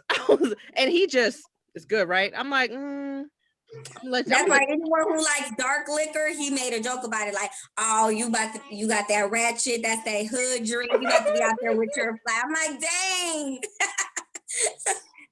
Excuse me. Man. Yeah, he just, I don't know what it was about that tequila. Like, I used to keep bottles of Jose Cuervo downstairs for him when he came over, and he used to just pour them and like, bro, I don't know how you do the tequila, but any tequila that was in my house was for Dre, because I could not handle tequila. And Like, that's all you. Yeah, like, bro, hey, have at it. Drink it. Yeah, I can't do tequila. That was his, His jam. He would always come in. I don't know. I'm sure he did this to y'all too. He would come in the crib, go to the fridge, open up, like, what you got to eat? Like, bro, get out the fridge. Or well, like I said, I'm the long distance cousin, so that I never got to experience. That you just saw in there 5 minutes ago when you was in there is still in there. Close my damn fridge. Or like, so okay, I got kids, so I got snacks, fruit snacks, crackers, all that. When I tell you, this man used to come in, and my nephew and them still do it, but like, he'll come in, go to the fruit snacks, not just one, you know, grab two, but nah, he handful, put them in his pocket, and he's literally chilling, eating them, and then what's for dinner? What? Bro, like, you just killed all the fruit snacks. What you mean? That was your dinner. Right. I'm like, I'm not finna cook for you. You didn't. No, we're finna go to Walmart and you're gonna get some fruit snacks. That's what you're about to do. But, or he, oh my God, he had a key. He had a key to my place because he's like, yeah, I just want to go if I need to just, you know, get away from. I remember one time I had came in after work. He's on the couch. I'm thinking he's knocked out this whole time. You know, he had these long eyelashes where, like, if he's laying down and you're looking at him from a certain angle, it looks like his eyes are. So I walk in and I put my stuff down and I'm sitting there, and then all of a sudden he just like looks at me. I'm like, you been up this whole time? He's like, yeah, I'm watching TV. I'm like, why you ain't say nothing? He's like, I thought you was asleep. He's like, oh, I wouldn't have been able to sleep anyway. You in here making all this noise. Like, boy, first of all, you're in my crib. Okay, I'm tiptoeing and you talking about I'm making noises. Oh, and he couldn't sleep. And he's up the whole time. I'm like, oh, you've been up this whole time? Like, boy. No, yeah, he was good for pulling up on you. Like he had like, he knew where the spare key was to my crib, and like, you home? Nope, I'm headed home in like 10. No, he's like, I'm on the couch. Like, bro, I'll be there. I'm not there already. Yep. Yeah. He's good for it. He was definitely good for it. Oh man. Yeah. So what about like trips? What about trips you guys took with him, or times he was in Chicago? Like, you guys have any favorite memories from that? Because we have one from Chicago that we didn't tell. That was a New Year's trip. I'll pause on that one. Let you guys go first. But I want to say that's the trip that he came, because he was like, he was with his friends, so you guys were at a hotel. And I think he was on a time frame that time. Normally he's not, but he had to get back. So you guys had plans for like something later on that night. But yeah, that day he like just popped up randomly and was, like I said, at my front door. But back to his eating thing about you guys getting the experience of him coming and opening your refrigerator. I just asked him if he was hungry, and there was no hesitation with that. Like, yeah. I'm like, what do you want to eat? Out of all things, when I asked was chorizo and eggs. I want chorizo and eggs and beans. I'm like, okay, no problem. I can make that. Sounds like a plan. But yeah, I've only been out there. We've never been on trips together, but trips out there when we were younger, we used to play, what was it, Maxi? MTV Cribs. Oh, we did MTV Cribs. I don't know who has these the videos. Video camera. Yes, like, so Thea, my mom, Cindy, and Thea, they used to leave us in, was it your mom's apartment? It'd be like 8 cousins deep, all of us there. And they would leave us to go to whatever they wanted to do. We didn't care. We had a whole house to ourselves. And we used to record each other playing like MTV Cribs. Then we had a cabin trip. You remember that cabin trip we went on? Yeah. And it was Marcus in the basement. And we all pretended we were a celebrity, and we would sit on Marcus's couch and just kick it like we were Tiger in the basement. Us like we were real celebrities. Like, we was with Murder Inc. We was with all of them. Let me tell it, I was a part of Murder Inc. when I was growing up, y'all. So Andre was my manager. Taking all the money. Yeah. You know something that killed me about Andre is that he was so good with like, oh, let's plan this, do this. But then sometimes he would be like, even for being so, did y'all ever have to deal with that with him? You were breaking up for me. So Me Yeah. too. So, okay. Yeah. So he was always, can y'all hear me? Yeah. Yeah. So he would like, okay, we're gonna do this, we're gonna do that, be ready at this time. But then he was always on his own time still. But he was always late. So I'm like, what's the point of doing that if you're don't call me talking about hurry up and be ready in 5 minutes when you're gonna be here in an hour? Don't do that. Oh, that would make me so mad Girl. because I'm late to everything. It's funny you say that, Maxi, because there were times like Drake would be late. Like I would pick Justin up, and we both lived in South Minneapolis. I think like one of the times for sure they lived downtown, and I called Dre when we were leaving Justin's house, like, "Yo, we're outside, come down." And he'd be like, "All right, I'm just down," and he literally walked out when we pulled up. It was like 15 minutes later. Like what? Okay, so Andre, okay, so I learned how to braid hair in high school. And that's when he grew his hair out. So he's like, oh, my cousin knows how to braid. I'm cool, you know. So I used to try to be stern, like, I'm not gonna be up all night braiding your hair. So you need to, he's like, okay, okay. So one night, genius idea, he shows me a picture and he's like, can you do this? Yeah, I can do it. So can y'all hear me? I wonder if it's okay. So they were, do you remember the Iverson braids? The little tiny ones, and then you braid them into a big. Y'all know how long his hair was in high school. So and this is when they were living with us on Como over here. So his room was right across from mine. So I'm telling him, I'm like, this is gonna take some hours. Like we should get started. Oh yeah, okay. Yep, I just gotta wash my hair. You haven't washed your hair yet? I'm about to do it now. Okay. I'm getting ready to go to bed. I'm thinking he done forgot about it. It's like almost midnight. He comes in the room. You ready? No. He's like, come on, I got pictures. Oh, now you got pictures. So now it's pressure. I'm like, when I tell y'all we were up till 4 a.m. braiding his hair. Oh. I was like, you owe me for this. Big time. And I was like, and don't ask me to braid your hair for the rest of the month. And you know what his little punk ass did? He kept them braids in for the rest of the month. So that when he was ready, oh, well, you said about a month, so you give me this. I'm like,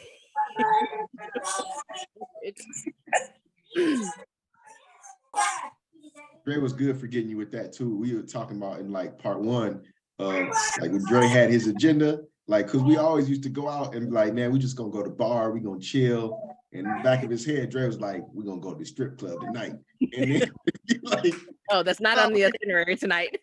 We ain't going. And sure enough, Dre was sliding in at the right moment and we was gone. Yeah.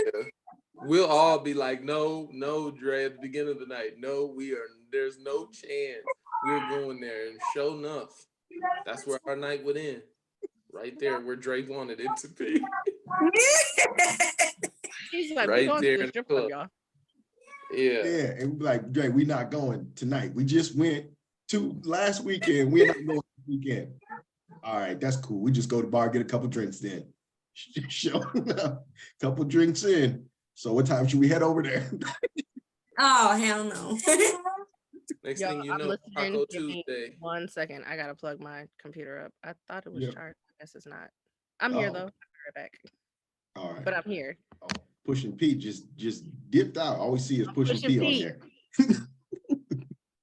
All right, when you come back, we want to know like, well, I guess I could tell the Chicago story now when we came down, Desi. I don't even remember what year it was, but it was probably like 2018, 17, 18, I think, that we came down for New Year's. I can't remember exactly, but we came down. I ended up getting like food poisoning or something. So I'm in the hotel, like throwing up. And then I remember like middle of the night, I got sick, jumped over Dre, sprinted to the bathroom, started like throwing up this blue slushy I had. And all I remember is hearing Dre, "You all right, bro?" And I'm like, "I'm dying, man." Like, this stuff was hurting. But so then, later on in the trip, JGil gonna sit here and lie on me, but we went to the club for New Year's. I don't even remember what club we went to. And so we had got a section in the club. JGil was already married at this time, so it had to be like 17 or 18 at this point. So we go out, I go out in the crowd, grab a couple girls, bring them back to the booth. And Justin claims that the girl I was chatting with, she had a boyfriend apparently. And he says, I ruined the things.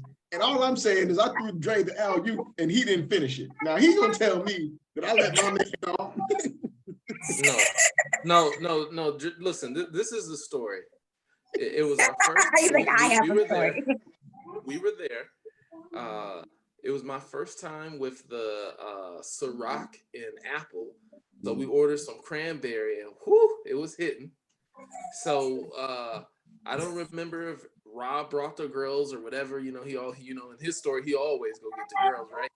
And but anyway, These are the facts, brother. Drayden found him a chick, and unfortunately, she had the hater, sister, girlfriend, whatever with her. And if y'all know, y'all seen this game a million times. Rob is supposed to run interference. Now I got a girl. I'm married. She's there with us. I can't be the wingman. So ARob totally drops the ball, and the hater, girlfriend pulls the girl away, ruining who knows what could have happened. Listen, that is not factual. And so me and Dre are like, well, where were you, Rob? Where were you? He's like, you were talking to her, then you weren't talking to her, and she just was blocking. Listen, and, it came to my attention that she had a man. So, as a man with integrity, I said, yo, let me step back from the situation because I did not want to be that type of guy in the club. You know what I'm saying? Her boyfriend got stiffed on her by security. I did not want to be that type of guy in the club. You know what I'm saying? ARob stopped her any of his time or attention, and she pulled her friend away. So just totally blocked Dre. And me and Dre, we both agreed. ARob fumbled on the 10-yard line going into for the score. No, I threw Dre the alley-oop. That's what happened. I threw Dre the alley-oop. It's not my fault that he fumbled the oop and couldn't finish it at the rim. I think y'all was confused on what sport y'all was playing at this point. Okay. You talk about alley-ooping, fumbling. Listen, if that was an alley-oop, it went right out of bounds over the backboard. Nobody could have caught that. Yeah. All I know is we went to the club from our hotel. Mind you, Chicago was ice cold at New Year's night. We get cold, but y'all was cold. The whole walk back to the hotel, Dre is laying into me. Man, you fucked it up. We stopped at McDonald's, and he was like, man, look, and I'm like, bro, we were sleeping on the floor. Where were you going? It's like you weren't going anywhere. We were on the floor, bro. It was a good night, though. I think I still have videos of that night of Dre going off on me, like on the walk back. It was a good night. It was definitely a good night. Yeah, I never see ARob. Was that the first trip you guys had with him here to Chicago? No, we did spring break when we were like 19. We came down there for spring break. When you guys dyed the River Green and stuff. Okay. We came down for that. Yep. We came on a trip with Ye. Yeah. I think that was the first trip to Chicago we had taken together. And so there was like for sure that New Year's one. I don't know if we did another one or not, but for sure those two we did to Chicago. And yeah, Chicago's always fun. Just them prices, man. Them taxes. I don't do the city. I do not like the city at all. And you guys understand, for us, it's like we went to like the Jordan store or something. Mm-hmm. We don't pay taxes on necessities, so food and clothes we don't get taxed on up here. So we go down there and like the price you see is what you're gonna pay, and then they hit us with that 9% sales tax. Whoa. You give it back like, y'all ghetto. Yeah. Y'all taxing on clothes, y'all ghetto. Oh man. I never got to travel with Andre. Like we talked about it, but we never got to go on like far out trips. Like we only got to do Chicago. But I can imagine though, because you know Dre like to have a good time, so Yes, he does. Oh yeah, further we got away. But you know, you were talking about that when we were walking home from the back to the hotel from the club. You know, those were some of the best moments. You know, us as friends, me, you, and Andre, not necessarily at the place. Sometimes heading there or heading back, just capping on somebody or joking. I remember me and Dre had a cap off on some dude because you know he didn't stole. You know, ARob's girl. No, she never knew that, but you know, in his let's be mind, clear. She was not my girl. Just so we don't look like I fumbled the bag. She was not my girl. She was somebody I was interested in. Just so we clear. Oh, okay. But anyway, she had a man, and you know, ARob was kind of, you know, he was kind of sad. He was kind of sad. You know. Well, hold on. What the kids say? So ARob got out a picture. I don't know if Dre found a picture of the man or who, but me and Andre, let's say mostly Andre, just went in for about 30 straight minutes of and he was good for that. And it was some of the funniest. That was more recent. Some of the funniest things I ever heard. And we would just sit there talking stupid, and that'd be the funniest shit and the funnest times. Man, and you know, obviously as we got older, married, and you know, ARob's planning on being a stepfather, and you know, Bro, get off that. Get off that. You know, we've been saying this all day. He told some dude we met today, oh yeah, him and his stepkids. Bro, chill out. I'm like, wait, what? Tell him, Maxi, if he keeps waiting around to wife someone up, he's gonna be a stepdaddy. So he can I have a choice at this point because everybody and everybody has stepkids.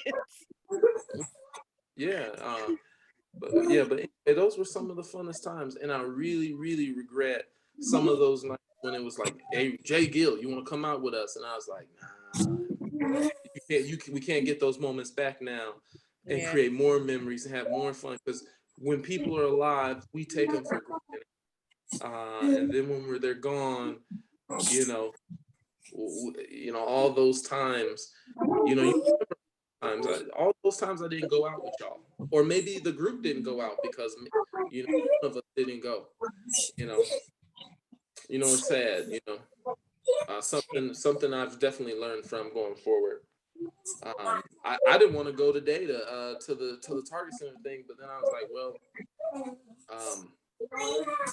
I'm not doing nothing else. Why don't I want to go? So I actually had fun today. You know, telling everybody ARob to be stepdaddy.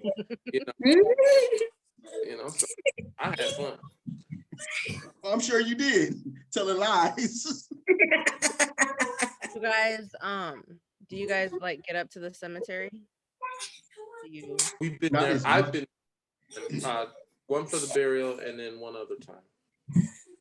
Yeah, I've been a couple times. Obviously, our birthdays, right? Like that's close. That's hard. But taking flowers up then, the celebration day in the cemetery. That was, well, I saw you on my way out. Like, I'm like, dang. Yeah, I was telling you, like, yo, I gotta leave. So left a turkey sandwich. Yeah, I got your son a sandwich though. So like, oh, but you leave it. Okay. Yeah, that was a tough day. We had something for my dad, my family, my grandma, and then just about after that, they had like a little barbecue for my dad. You know, it wasn't a barbecue though. I thought it was a barbecue, but we had like tacos and stuff. But anyway, right after that, we went to Dre. So yeah, I remember that. It was a tough day. You know, really thinking Heavy. about my losses. Yeah. It's That's what I was hard. gonna ask, like, is it hard to go there for y'all? Like, Yeah, and for me, it was real hard when I went for his birthday and they didn't have it marked, like the grave marked, because I got real upset about it. It was like, yo, like even if you don't have like the actual headstone, you could put a picket or something in there. yeah. Like I got real upset about that. And his mom taught me back a bit, but she was like, you know, the process that they got, but I was like, yeah, but still, like they could put something out there, you know, that's just like, he wasn't some like, put something out there to identify him. Like, yeah, that rubbed me the wrong way. But it's also hard. Like I remember sitting there for his birthday and just kind of chatting and like, you know, this is different. It's weird. Like I never thought, you know, we had to do this in our 30s. Like it wasn't something that, you Not know, something I thought about at all. At all, yeah. It's like, bro, how do we move on? Like, how do we even? So it was like that was really hard. Yeah, not that. And probably I probably need to go more and put flowers and stuff down, but yeah, I don't know, not as much as I should. Should say. And it is those days like the birthdays, because it would be like you always send them a text, or you know, you talk throughout the day, like, and you always feel like if I miss this one call or this one text, or even if you go, because now we're adults, right? We can go a long amount of time, weeks, months, without talking to somebody, no matter how close we are. It's just with family, kids, work, the life just catches up with you, because you always never think like that one time that you might say you don't have time for that, you're going to regret that you did it, right? And so when the birthday thing, like you guys are saying, came, I think it was just because every birthday you shoot that text like, happy birthday, handsome, you know, what are you doing? Whatever you tell the person, and it's dry that day. It's different. Like silence, like how you said you went, have that conversation. It's kind of like you could play in your head his voice with what he might respond back to you, but to not hear it is really different. I hear the response is just like, And it's kind of, I think that's where it triggers the emotional, where people say time heals all, but my thing is, when does it really? Because we're about to hit a year, and I don't think anyone's yet settled in the comfort of knowing that we're all adjusted already, because I don't think that's true. yeah. I don't think you do get used to it. You just find different ways, you know, to make it through the day.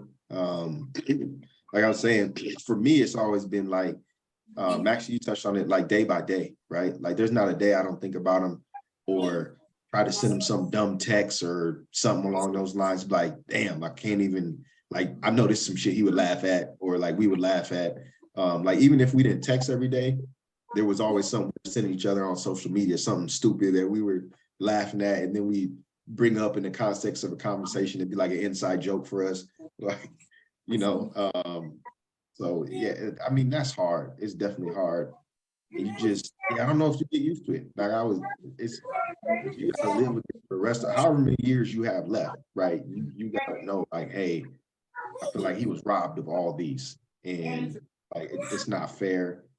I don't know if you ever understand it. Maybe until we reach whatever's next, do we ever understand it? But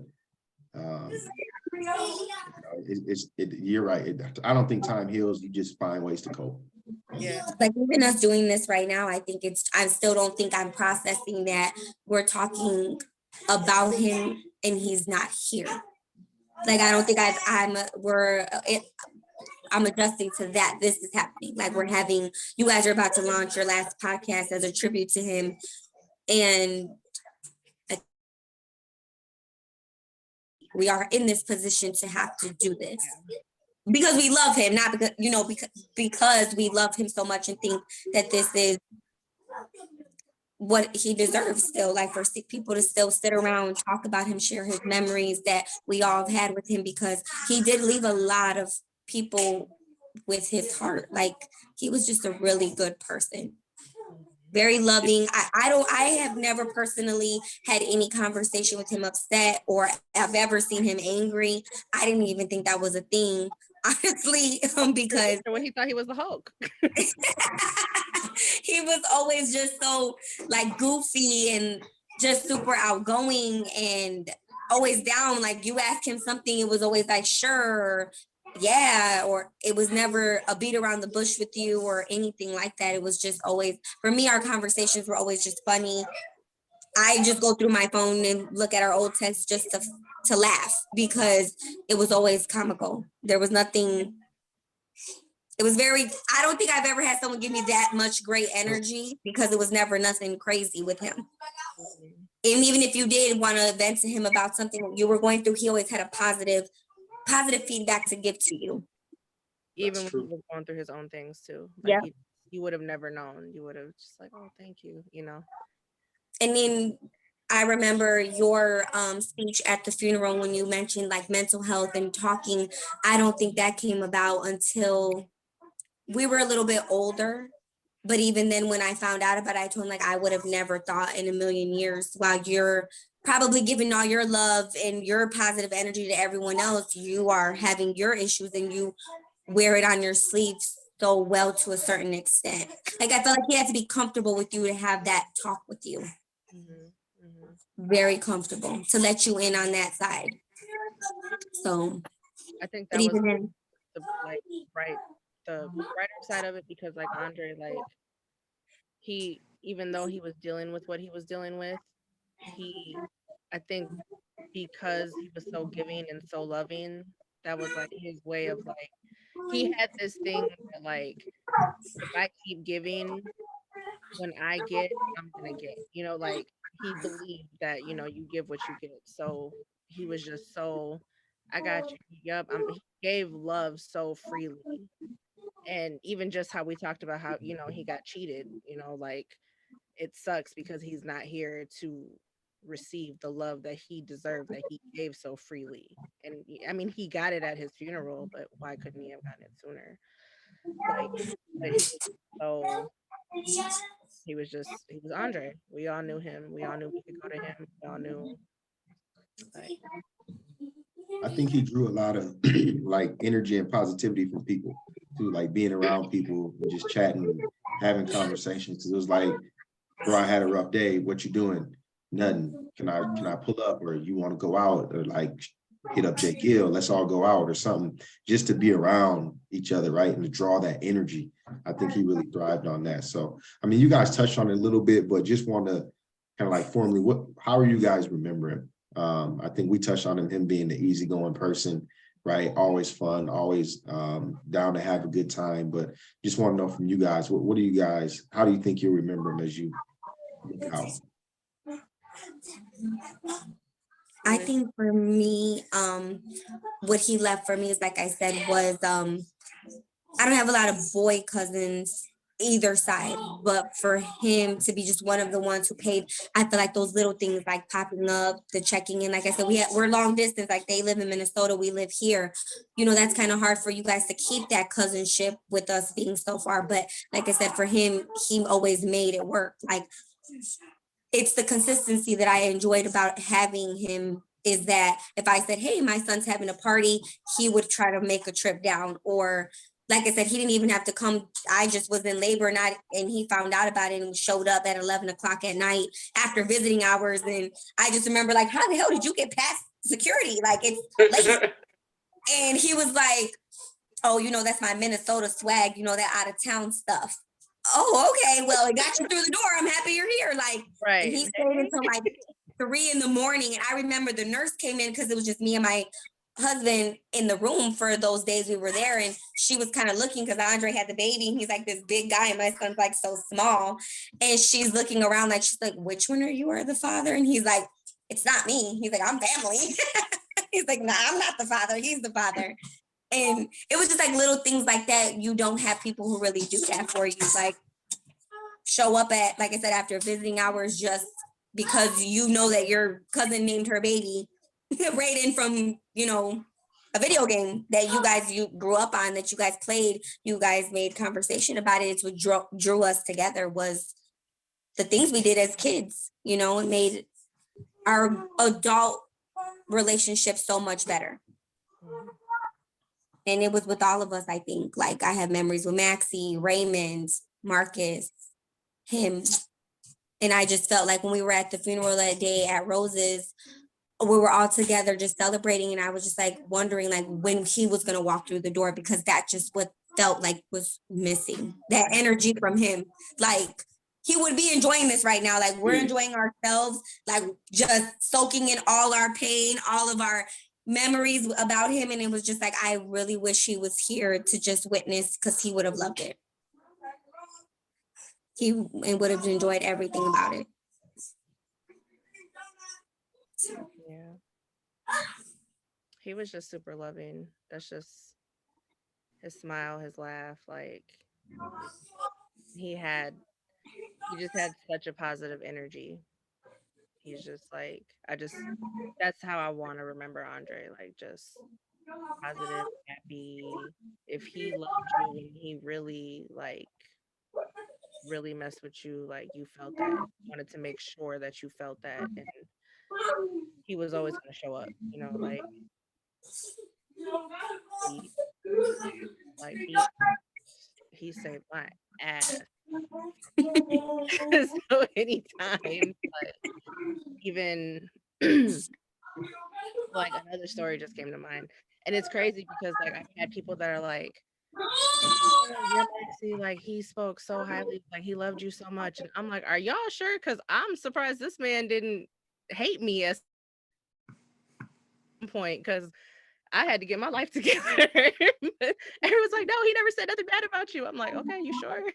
But like, it was one night I was out with a friend. It was me and a friend, and she invited a friend, and we were underage drinking. And my friend left me with this person, but we're like, I don't know what, I can't even tell you what happened. But long story short, I ended up having to call Andre. And he happened to be, do you remember where his dad lived at off Memorial Highway in those apartments? So I called Andre and I was like, okay, I've had a little bit too much to drink. I'm like, but Evie left me and I don't know what to do. And I'm with some guy. I don't know. So he's like, where are you at? So the guy, he ended up having to take the wheel, like, okay, this is where we are, you know, whatever. Can you come get us? Okay. He picks us up. I don't know where my shoes were. And all I remember is looking down and I had these big shoes on. And you know, when you're drunk and like you're coming to realization about certain things. So I remember like looking down at my feet vividly and I'm like,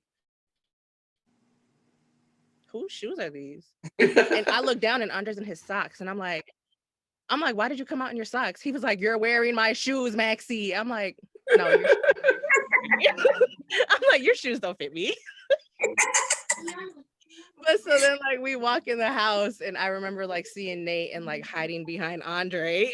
And he's like, so you're at home? I'm like, I'm talking to Andre though, and Nate's right here. And I'm like, tell Nathaniel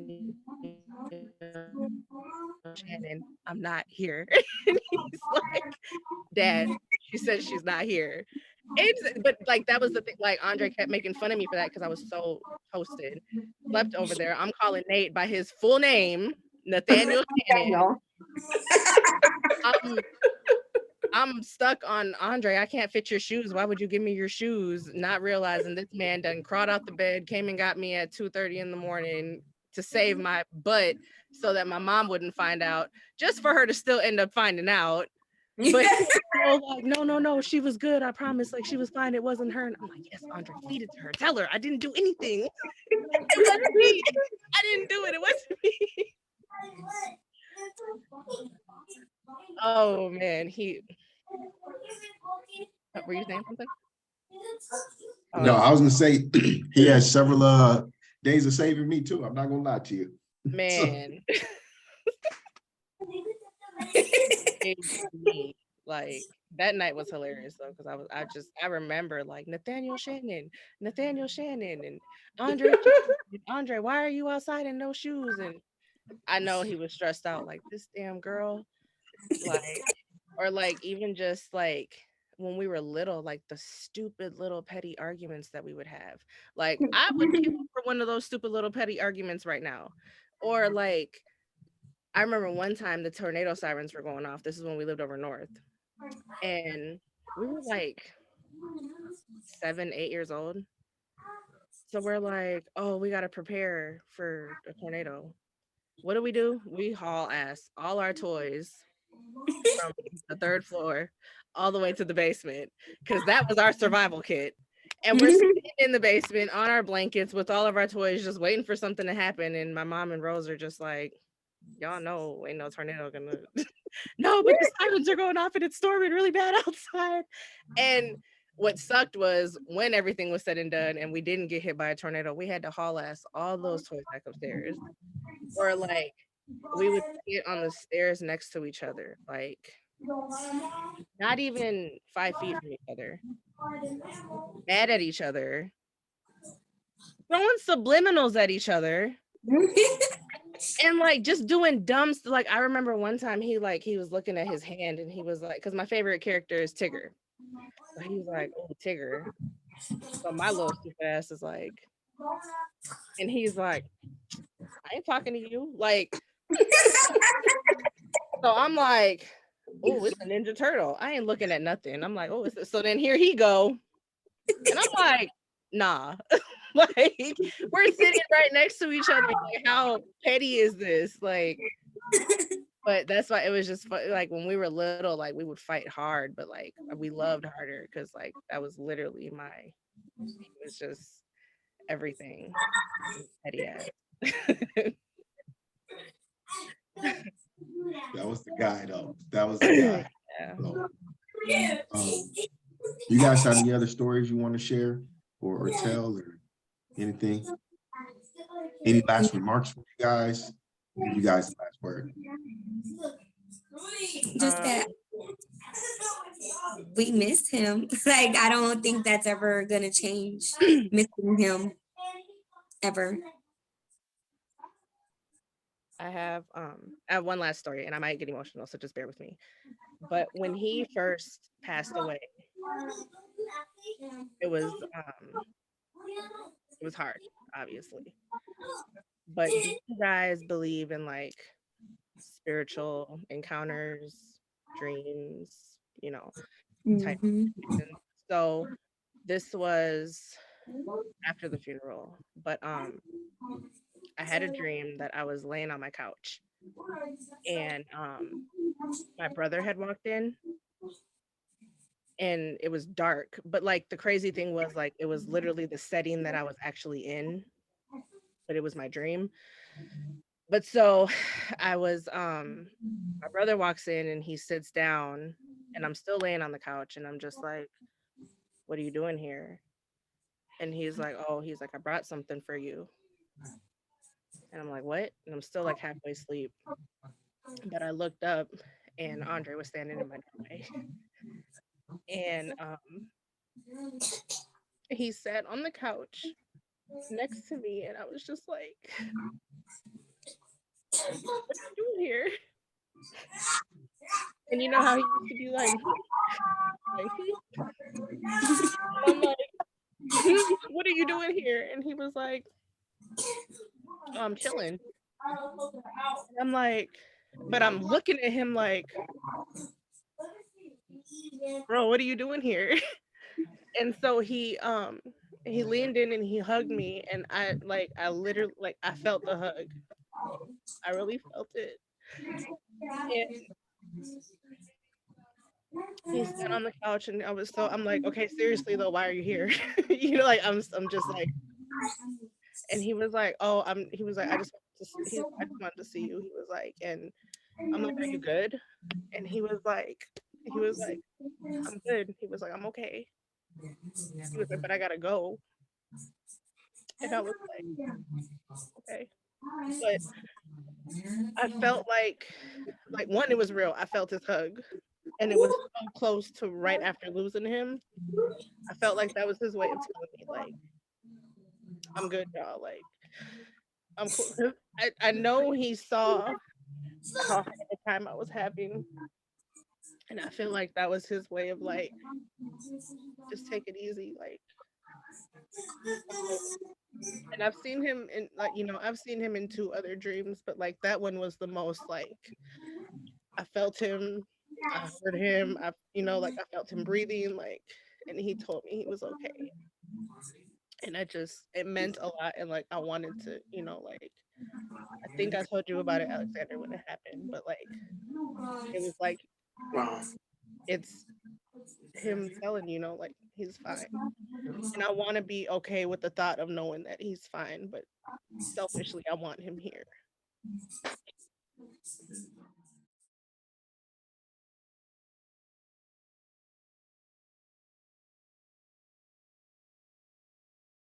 We're back again.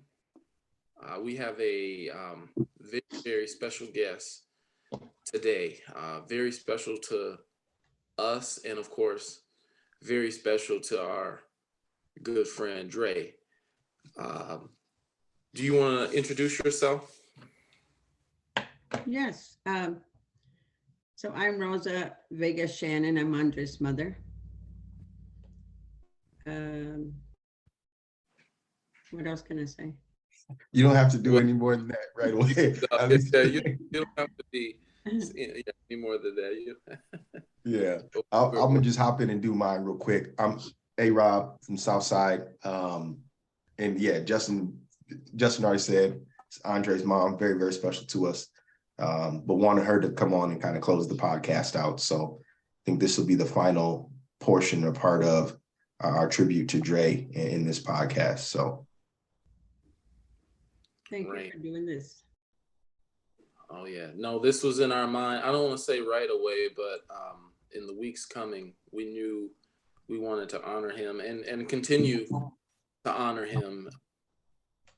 Not get too caught up in the grind every day that we can't remember our loved ones and the ones we love and the ones we've lost, is what I'm trying to say here. Mm-hmm. So, yeah, I know one of the questions we've been asking everybody on the pod so far is how has it felt? Have you been able to talk about Dre? Has it been therapeutic? Has it been helpful to talk about Dre with people? Or I know initially I avoided it. Even if he was on my mind, I wasn't articulating that with my wife or with others, that I was sad or I wasn't talking about how I was feeling. How have you dealt with this loss? And how has it, have you been talking a lot with people with Dre? Has that helped? Or have you kind of? My greatest loss in my life was my mother in 1981. Yeah. And after she passed away, I lived in Minnesota. She lived in Chicago. And I used to talk to anybody and everybody about my mother. I needed to keep her fresh in my mind, and I needed people to know what a wonderful person she was. And I went to a grief counselor at my church, and she said that was that was my way of grieving. So that's how I do with Andre. With Andre, I talk about Andre to everybody who wants to hear about him. I talk about what a beautiful person he was, how much he meant to me, and people who know me will know who he was. And it's very therapeutic for me to talk. When I'm grieving, I need to talk about that person to keep them in my mind alive at that moment, because I feel like I don't want to put them in the back burner and forget about them. I mean, not that would ever happen, but that's my biggest fear. So talking to me is my greatest therapy, is to be able to talk about him and to let people know who he was. And in the process, I've met so many women who have lost sons that I had no idea. Some of them are even my friends. And now I understand, that I'm not alone in this. Sorry about this. Coco, you gotta go. I'm not alone in this journey, because there's so many other women that are going through this, and men and women that are going through this. So yeah, for me, it's about talk, because I talk all the time. I don't know how to keep things inside. I have to talk about them. I have to express them. So that's been a really good therapy for me, for my son, talking about it. And And I think about you guys and wonder how you're handling it, because I know that my Marcus is not good at talking about things. And when you build things up, I don't want to do that. I don't want one day to slap me in my face. I want to continue to process it in my own way. Man. Yeah. I was just going to say, Justin, I was going to ask the same question for you, right? Like, I know you've touched on it a little bit in other episodes, but I found for myself, the talking does help, but it's who I talk about him to. They'd have to have known our relationship. Otherwise, I keep it pretty private. And I also find like I have a hard time. Well, I don't know. Like for me, I have a hard time letting those emotions loose. I tend to like try to hold it in. And I think I was even like post the funeral, like I felt like I had to be strong and be composed and like that type of thing. But then I'd get alone and I'd break down, right? And so trying to find that balance of letting those emotions out in front of people that maybe didn't know our relationship, and like not holding some of that in. So I do talk about him, but mainly to people that would have known our relationship. So it's not really like strangers or people I just meet, but like, I'm rambling. But Justin, for yourself, how has that worked? Obviously, you got Janelle and Rhonda at home. So how has that been for you? How do you talk to people about him? Is it mainly your wife? Is it people that knew him? That type of thing. So for yourself, how have you dealt with it? Until we started this process, I think it's sad to say that I've mostly just kind of dealt with it in my head, and I haven't articulated. It was helpful because in the beginning, me and Rob, which is one of the very few people I will reach out to about Dre, checking on each other, making sure we're okay. And I find myself even a year later, some days are just aren't okay and feeling guilty. I guess survivor's remorse.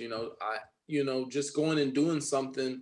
Sometimes I get that thought, Dre can't do that now. And that can make me feel like maybe I'm undeserving, or it just, I don't want to move. I think my feeling is I don't want to move forward without the ones I love, Dre being one of those people. And the unfortunate, it's like a harsh reality is you don't necessarily have to forget about them, but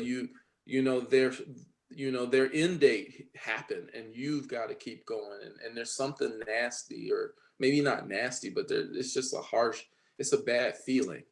And but I would say that mostly, especially my wife, she knew Dre, she knew how close we were, and I haven't, and I thought it would be hard. And starting this and them bringing the stories of Dre, and me and you going over the things we lived through with Dre, the stories we have, it made me feel good.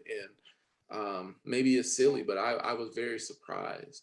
I thought this would be harder, and I find myself, I didn't want to ask Miss Shannon too early, but I find myself, I want to just ask right at the beginning, like, can we get those Dre stories, and because that part is so therapeutic. It's so fun to hear, to relate to things people are saying, because I do know Dre, not, of course not as well as Miss Shannon, but that's what I've learned through doing this pod to, my uncle Wayne, his name's Anthony, we call him Wayne. I haven't been, I've learned I got to start talking about these people. It actually helps me. It's actually harder trying to just walk around and not say anything about your loved ones to articulate. Hearing what you were saying about how you couldn't talk, or it was hard for you to talk to anyone, and sometimes even your wife, it makes me really sad, because I was so worried about ARob, that I was not even thinking about you, because I thought, well, you've got your wife, she's right there with you. You guys know him, you've got each other to support. And now I feel so bad that I never reached out to you, because I was so concerned about Alexander, because I know that he goes through a lot of stuff that I didn't even think about you. And I'm so sorry that just kind of went off to the wayside. And now that I hear you say that you were struggling, I should have reached out to you, but it's like you learn along the way, Yeah, no, you shouldn't feel bad at all. I mean, I can easily turn that around, right? I should have been reaching out to you more. My one of my best friends in the world, his mother is going through what she's going through. How many times did I call and text, and I think the way I handled things, and the way I handled loss, and hopefully I can change that. I think that's my own fault. Staying inward. I would. I mean, I don't want to bring up being in the shower, but I'd be in the shower. I think about Dre, and it would really kill my mood. But I didn't really articulate or try to work out why. Yeah. And I didn't realize until we started doing this. I mean, we're a year later. Until I start doing this, I didn't realize how helpful it would have been to just open my mouth and say and talk about the good times, and you Mhm. know, um, I'm not sad about that, because for whatever reason at that time, I guess I just thought or didn't know any better that, the less I talk about it, the less I have to deal with it, which really wasn't true, because he was in here, even though I wasn't articulating it, he's still in here. I mean, I don't know how many days in a row I must have thought about Dre. Not, I mean, I don't know how many days go by that Dre doesn't come up in my head, and especially in that first year. Yeah. I can You know, imagine. I mean, I rarely ever talked about it. I think yeah. that's my, and I think But I'm learning that but that's I not think smart. it's a work in progress for all of us. I mean, I've had few losses, so I've handled it different from you guys. But you have a good friend here that was devastating to you, and everybody handles it how they can. I mean, like I told you, I was worried about my mom slapping me in the face one day, not forgetting that, oh my gosh, she passed away and I'm not thinking about her. So I needed to talk about it and about her. And I felt the same way with everybody, with my brother, with my husband, with Andre. So I've got a little more experience there than you guys have, but a son to me has been the most devastating loss. But I get it. I mean, I just wanted to share that thought with you, because Yeah, I understand that I didn't reach out to you as much as I did to Alexander. yeah, And yeah. And go go ahead. ahead, Jesse. No, I was gonna ask, because touching on this, something you mentioned, Ms. Shannon, and obviously this is a loaded question, but wanted to see how you've been holding up. Obviously, we're coming up on a year. We know you and Andre were extremely close. And so, see how I don't even say holding up. I feel like holding up sounds like a wrong word, but like coping or dealing with things. How have you? Yeah, I think the word would be coping. Um, when he first passed, it was the hardest thing in my life. I mean, I just didn't know what I was going to do without him. I didn't want to wake up. I did not want to wake up, because I knew that he was gone, and if I slept, I didn't have to worry about it. But eventually, I knew I had to wake up and deal with it. And I had a lot of family that was really close to me, that reached out to me and that helped me a lot. But it was a part of me that left. It was a part of me that was missing, and it was really hard. So at the beginning, and Marcus is not a big talker, so I couldn't even turn to him and talk to him. We couldn't share that like I could with Andre. And with Andre, I could talk about anything. We had so many moments together that I could share thoughts with him. And I haven't been able to do that with Marcus, but I'm very fortunate to have Natalia, because she was right there for me. Always sitting next to me, always hugging me, always saying, Grandma, you're going to be okay. And I'm here. And I think I think that got me through a lot of it at the beginning. And then we decided to we had a Thanksgiving celebration, and I decided I still need my family. So I asked my family to come over, and it was good to have my family again on that just that close after we buried him, you know. So I was still united with my family. I'm very lucky that I don't have a big family anymore, but I have a close family. But Marcus said, let's just go away for the holidays. And and we went to Arizona. No, we went to Chicago for Christmas. And then we went to Arizona for New Year's. Excuse me. And, you know, it was great to be out of here because you don't want to be here and not think about it. But you don't know the guilt that I felt that I was doing this and he wasn't with me. I mean, you don't get away and just forget about something like that, you know. So yeah. I try to, you know, I always try to be where I'm at. So I try to enjoy where I was at. I try to be happy at the moment, but that pain was there. And the guilt for me, and there's a lot of guilt for me. What could I have done different? How did I not know he was that sick? Why didn't I insist that they do blood tests him sooner? I mean, there was so many questions that I had about what I could have done as a mother, but then I have to stop and think he was 33 years old. It's not like he was a baby and he didn't understand, you know, he knew how he felt more than I did. And I think that you don't know how many months and up until now, I have had that guilt that what could I have done different? How did I not see signs, especially after he had his heart surgery and he was kicking back up again and being normal again? How did I not see that he started to get sick again the same way? I mean, a lot of guilt there for me, but I don't think it's just a mother's guilt, I think. What else could I have done? I think that's what that was about. Yeah. But I think that getting away from me was something I wanted to do, especially because winter depresses me. And so we went in February, I went to Florida with my niece for a week to just hang out with her and be in the sun. And it was nice to be there. You know, I enjoyed it. It was, I mean, my niece, Cynthia, she's really close with me. And so I wanted to just get away from here and not be here, because if I was here, I would know he wasn't here with me. And so, yeah, I went through a lot of ups and downs, and I'm still going through a lot of ups and downs. There isn't a day that I don't think about my son. And some days I look at his picture on the wall and I just say, hi, honey, how are you doing? I love your smile. Or other days I just look at him and say, I miss you so much. Why are you not here with me? He used to come into the room all the time and say, hey, mama, how you doing? And I miss that. I want to hear his voice again, you know?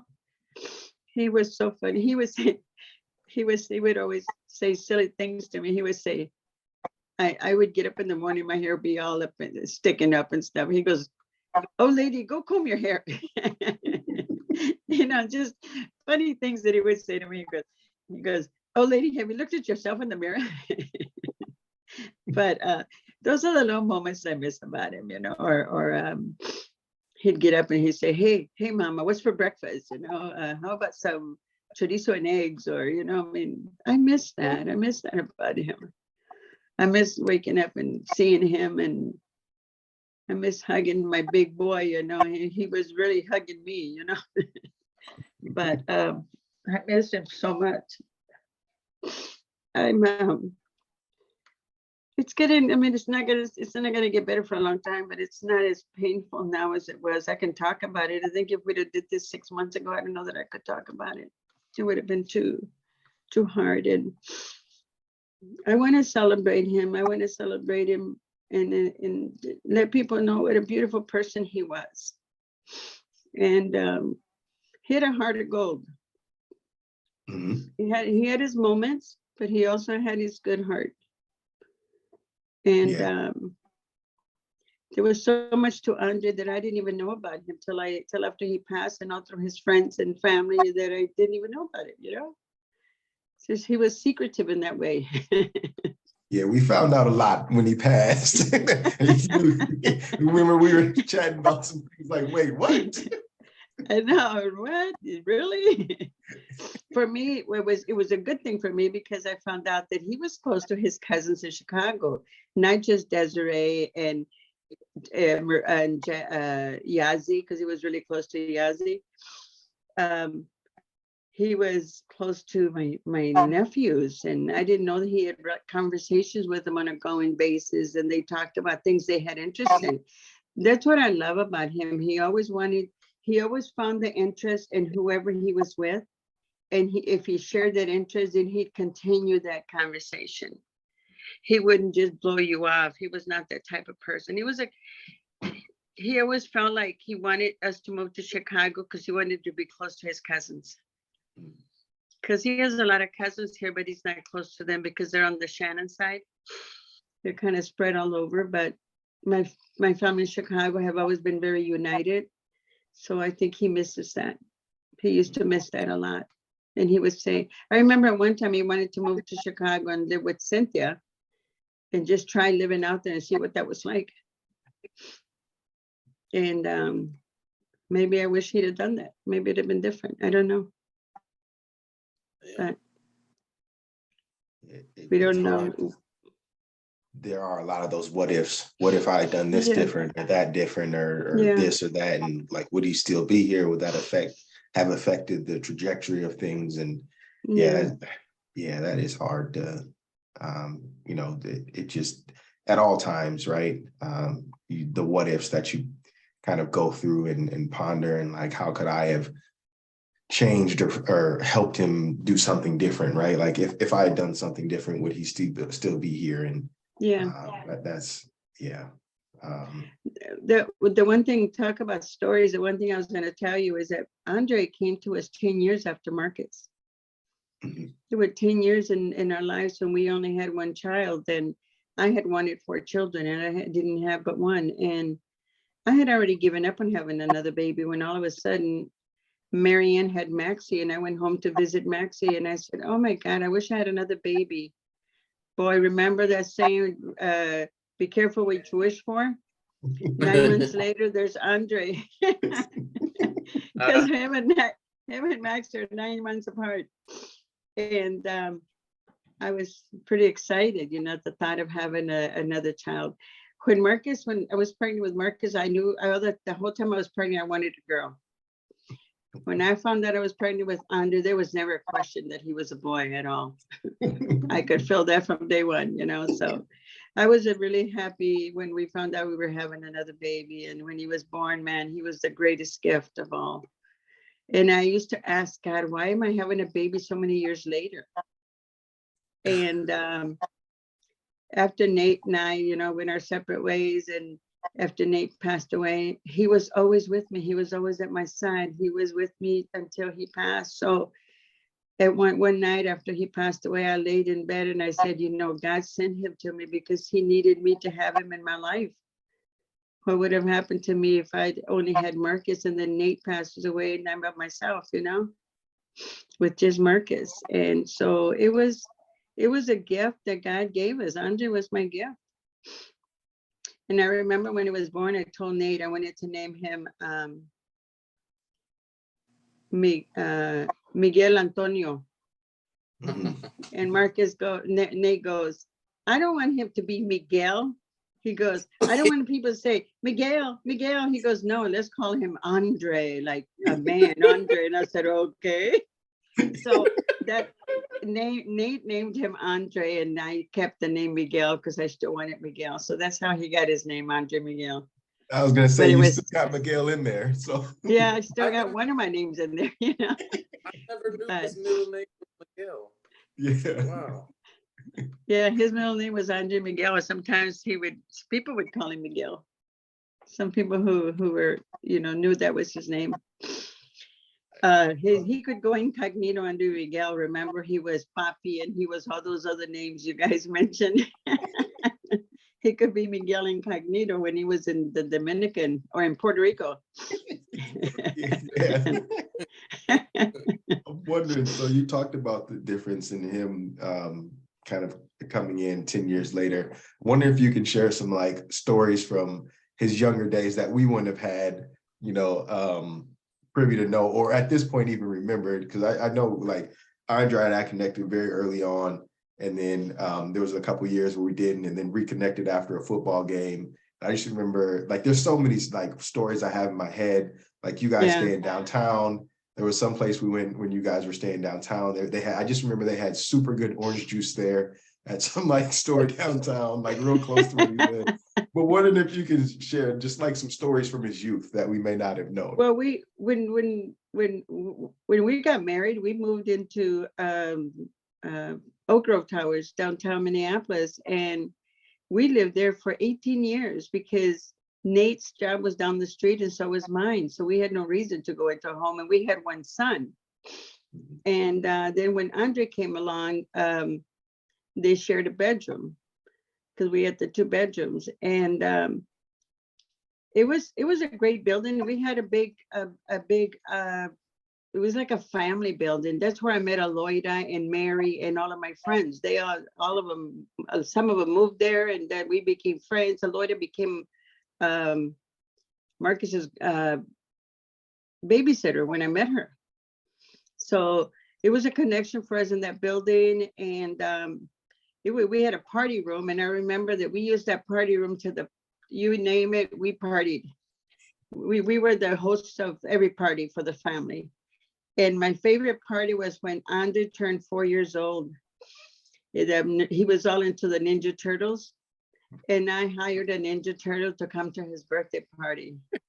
And I have to tell you, the look in his face when the turtle was coming up the stairs from outside, and I said, Andre, come here. And we took him outside to stand by the stairs, and he saw the Ninja Turtle. He goes, the look in his face was just like the most beautiful look I've ever seen. His face was just bright and just excited because he saw Michelangelo was standing in front of him, and Michelangelo came up, and I hugged him, and he said, well, I was invited to your party. He goes, I heard you had a party, so here I am. And it was, oh my God, it was the greatest party. A lot of little kids were wearing Ninja Turtle t-shirts.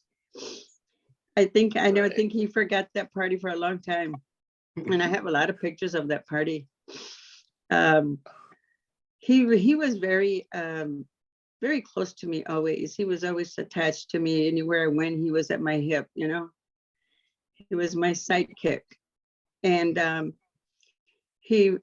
protected my boys a lot, so I didn't want to put them in private school. So that's why we had put him at Risen Christ when it first started, because Marcus had gone to Holy Rosary. But then there was a point where we moved over north, and we bought a house over north, and Kenwood was our home school. So we put him in Kenwood so he would have a bus stop. But he only stayed there till the 5th grade, I think it was, and then they stopped doing the 6th grade, so then he had to go back to Risen Christ. And I think that's where you guys reconnected, didn't you? Yeah, I think around that time. I remember vividly, I was playing for Pal, which had to have been 5th or 6th grade, and like he tackled me behind the play, and I'm like, and he said, Alexander, and I'm like, Dre, and then we just started catching up. And so I think that's when I met him, 6th grade, because I remember ARob, I believe you came back in 6th grade, like they had kicked ARob out of school. Oh my God. They kicked ARob out because he was such a bad kid. That's not true. He really ways. In 6th grade, you came back, and that's when Dre came. Me and Dre were in Miss Bastion's homeroom, and we also had Aaron Flomo. So me and Dre, but Dre had a lot. Dre always could get in with any circle. I feel like I wanted to say, oh, it's me and Dre, but to be honest, everybody and Dre in that homeroom, and girls, guys, didn't matter. He was in the mix. But yeah, that's where we got really cool. And us 3, I think, really took off 6th grade, 7th grade year. As a group anyway, even though you guys had already known each other. But I do believe that's when I met him in Miss Bastion's homeroom. And he's selling those mixtapes and all that good stuff. I can't That's be, what I they- can't believe that he was selling mixtapes at that age. He was the only person in middle school that had the ability and like the know-how to do it. And I just remember he would always like, all right, here's the list. Let me know what you need for the week. It's $5. And I'll have your CD. So So Miss did he Bastion do them? always tried to. Did he Hmm? do them or did Marcus do them? Yeah. it was one of the two. But you guys had this computer set up in the house over north. Yeah. And he used to burn them there. I just remember. Okay, that's what it Oh, was. man. Okay. Yeah. Yeah, they used to have the little computer lab. Well, my kids were both very computer literate because I used to work in an organization where they used to teach computers. And from the time they were babies, they were on the computers, As soon as they could sit up in front of a chair, they were playing around with the computers. So they were both very into computers from the time they were very little. Very, Yeah. very, very technology. I miss that about him. You don't know how much I miss him. I don't know nothing about my iPhone because Andre knew it all. He really did. Okay. He had everything down pat. He was very, very, very friendly, had friends. And then he met Lawrence when he was at Kenwood. That's where he met Lawrence. And they had a really near-death experience that really connected them for life.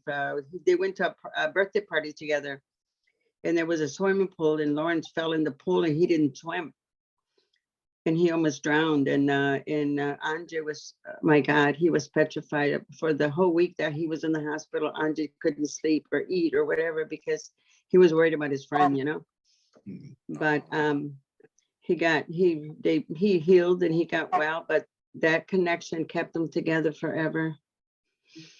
They were really connected behind that. They were really close to each other. And Andre knew how to swim, and he would say, Mom, I wish I'd have known that he didn't know how to swim. I would have jumped in there or told him not to go in the water. But he always felt a little guilty because they were invited together.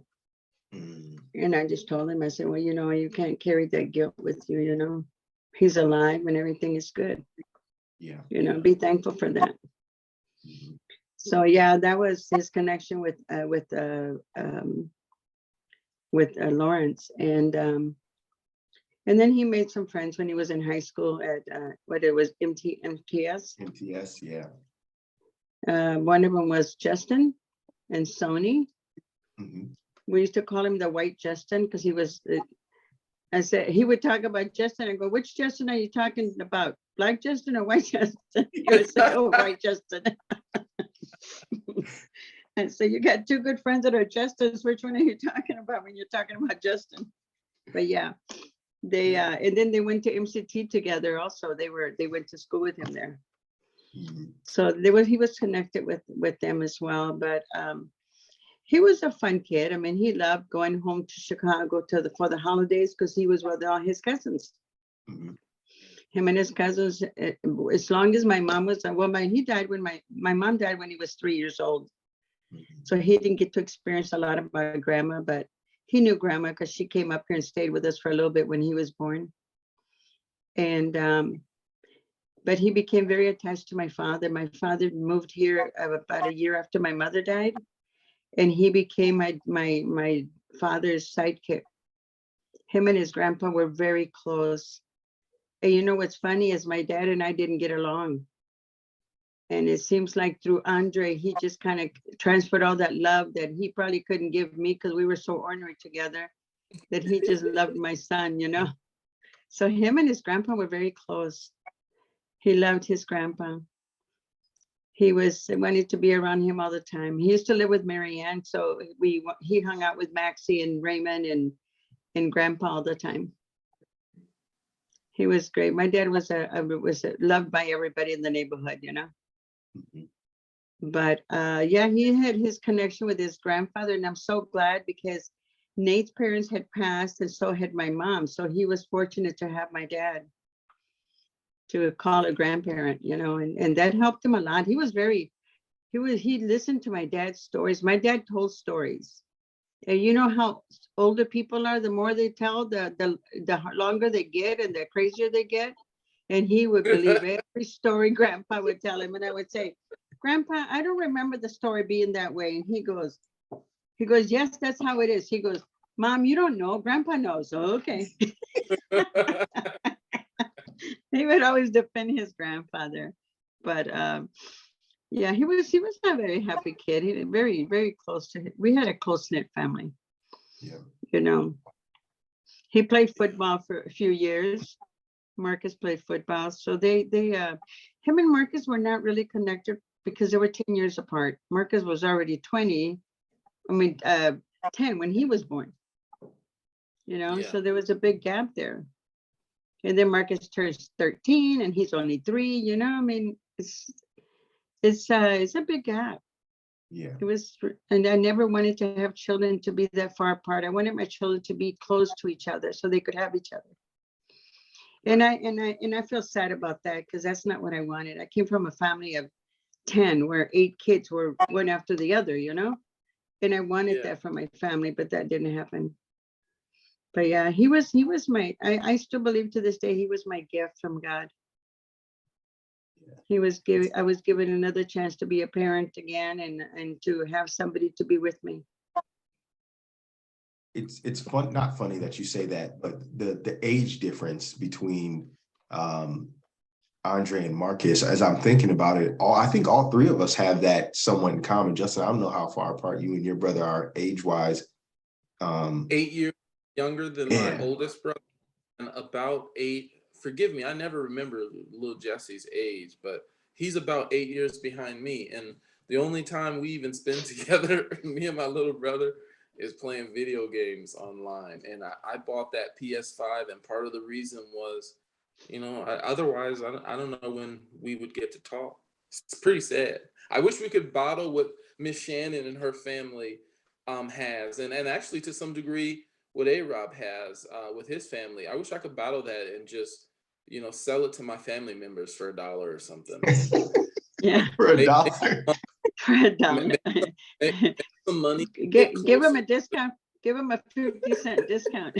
Yeah, really.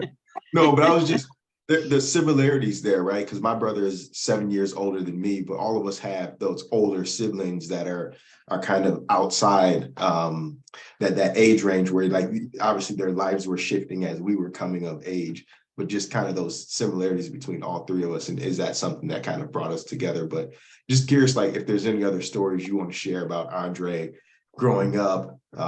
We shared some on spring break that you'll hear maybe for the first time. Yeah. Let me see stories. I don't know. He was very connected with Maxi and Raymond, so they did so many things together.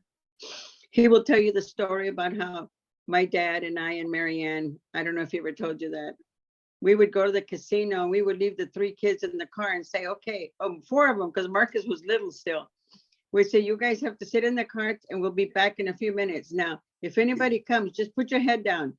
We'd give them some candy and stuff and we'd go in the casino and we'd leave her in the car and they'd be like, now they talk about it and they say, oh my God, you guys were bad parents. we'd be in the casino for a couple of hours. They'd be sitting outside in the car. Because Nate would never be available to, then Nate was not babysitting, and all 3 of us wanted to go to the casino, so none of us were going to be babysitting. I remember when you guys lived over north, you used to go to the casino, and Andre and I used to stay at the house over north. And we'd go, I think it was Mystic Lake, and like, all right, we'll be back. Yeah. Did we leave you alone?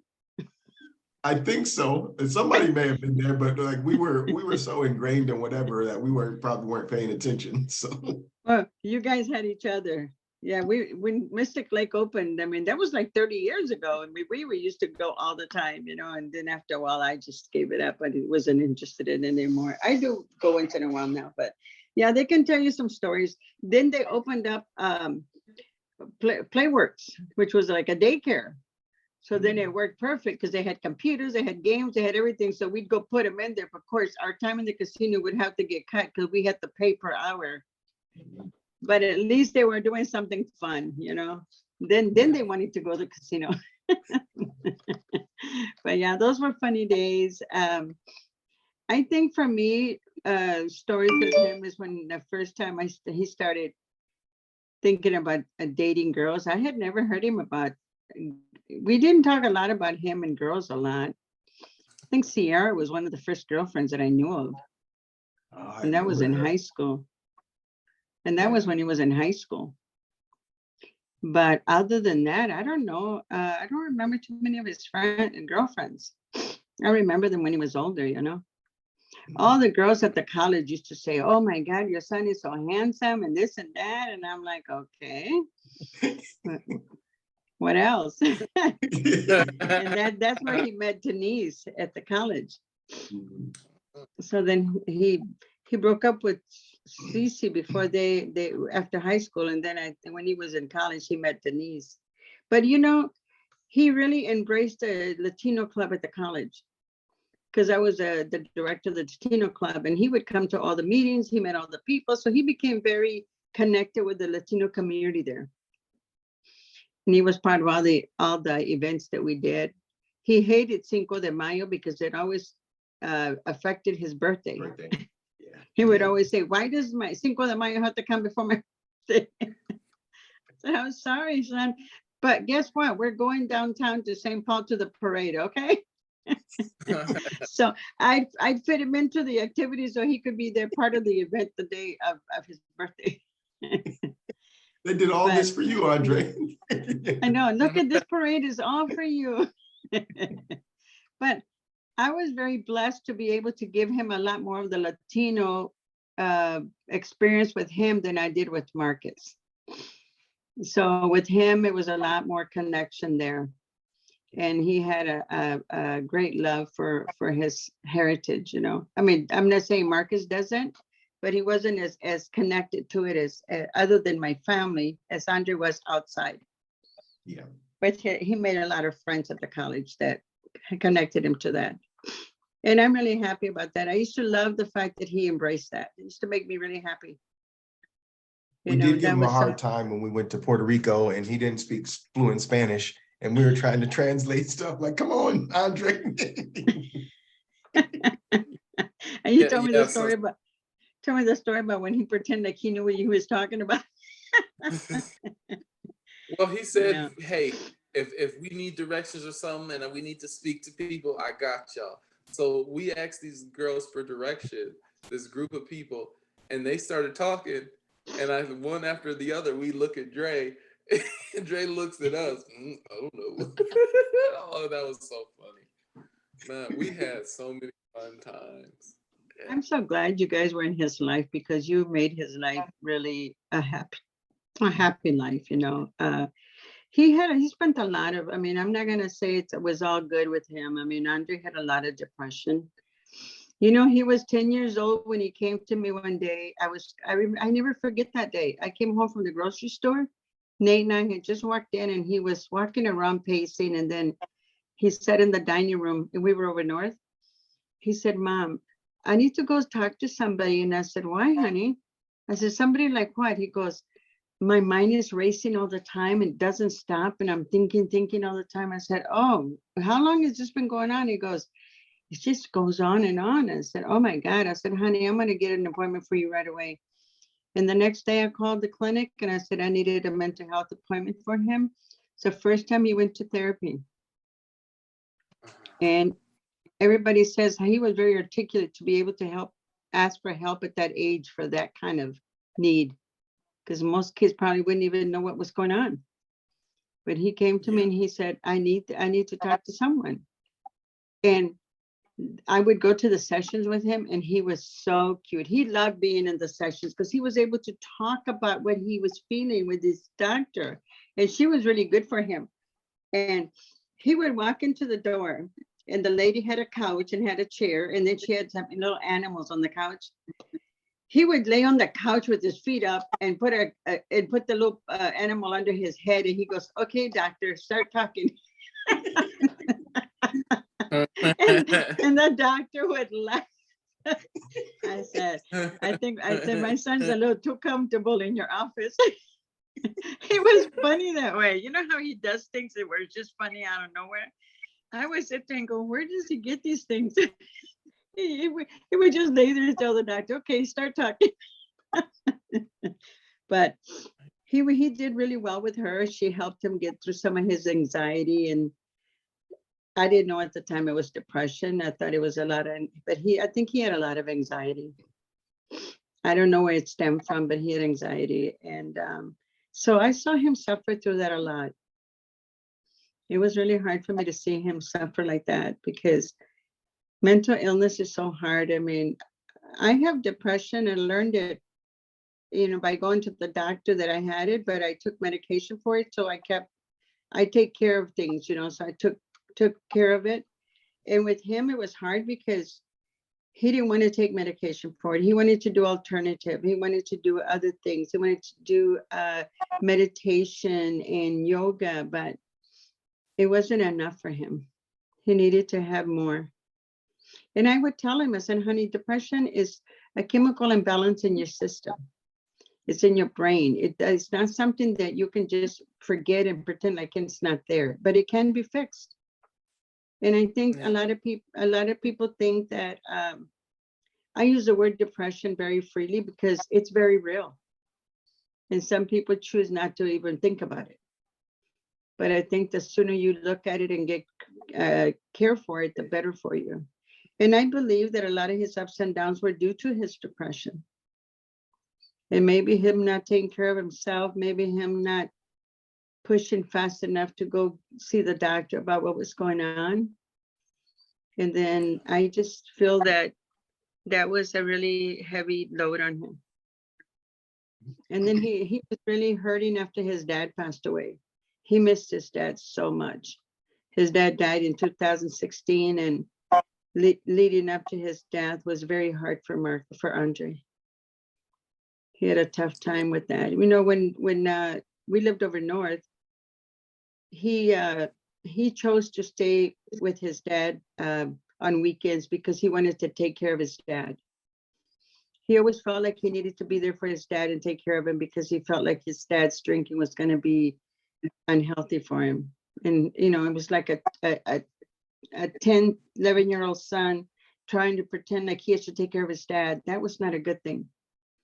But it was something that he had built in his mind that he had to take care of his dad. And that was not, I couldn't do anything about that. And I did tell Nate one day that he needed to go to therapy with us so that he could let the doctor talk about what his needs were. And he didn't go. So, but Andre carried a load of always worried about his dad. And then I remember that we moved him in with us when he got sick, and he was always with him and taking care of him. And I think before Nate passed away, something happened between them. Nate had to go to a dialysis and he wouldn't go. And Andre got really angry at him I've never seen him get angry, and got very angry at him and said, okay, if you don't want to go, then fine, then you're going to die. And I think he carried that with him for a long time, that he felt like he was mean to his dad at that moment, but what he was really trying to do was frustrated because his dad wouldn't go to dialysis. Yeah. And so there was a lot of Nate's illnesses that also affected Andre a lot. Yeah. It's sad, but he was close to his dad. He loved his dad dearly. He missed him when he passed away. He kept his phone and he would listen to his recording for his voice. I called that number one day and the phone voice came on. I said, honey, why is your dad's phone still on? He goes, Mom, when I want to hear Dad, I just call him. And I said, wow, that's something else, because the grief counselor that I saw when my mom died, she said, if ever you think about your mom and you want to talk to her, she said, write her a letter and tell her everything you're thinking.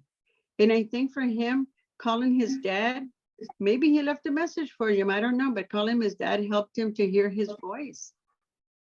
And yeah, he kept his number for a long time. I mean, we still have it. It was his connection to his father. And I think that he missed him a lot. He always had someone he always wanted to go see him, go visit him, or go out and do something with him. So After he passed away, he on his birthday, he would say, Mom, let's go to Red Lobster and have Dad's dinner. And we would go to Red Lobster and order what Nate would order, because that's what he wanted to do for his dad's birthday. And sad as it is now, he passed away on his dad's birthday. You know? But yeah, he was a good kid. I mean, I just loved my son. I'm not going to say that he didn't love me. Him and I were very close, but I appreciated the fact that he loved his dad very much. I was very close to him. Yeah, one of the things I regret is when my father died, you know, like, once again, I didn't really talk about it much. And, you know, Dre was dealing with, you know, his health and all of that. I think maybe that played a little part in it, but I wish I would have talked a little more with him about losing my father, because someone who obviously understood that better than I, because he had gone through it years ago.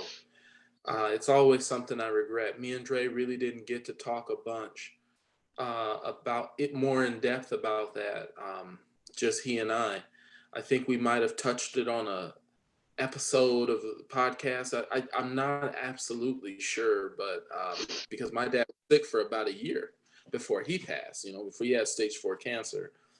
And every time I think about my dad, you know, they're almost connected in that way. Like, I wish I could call Dre and talk to him about that.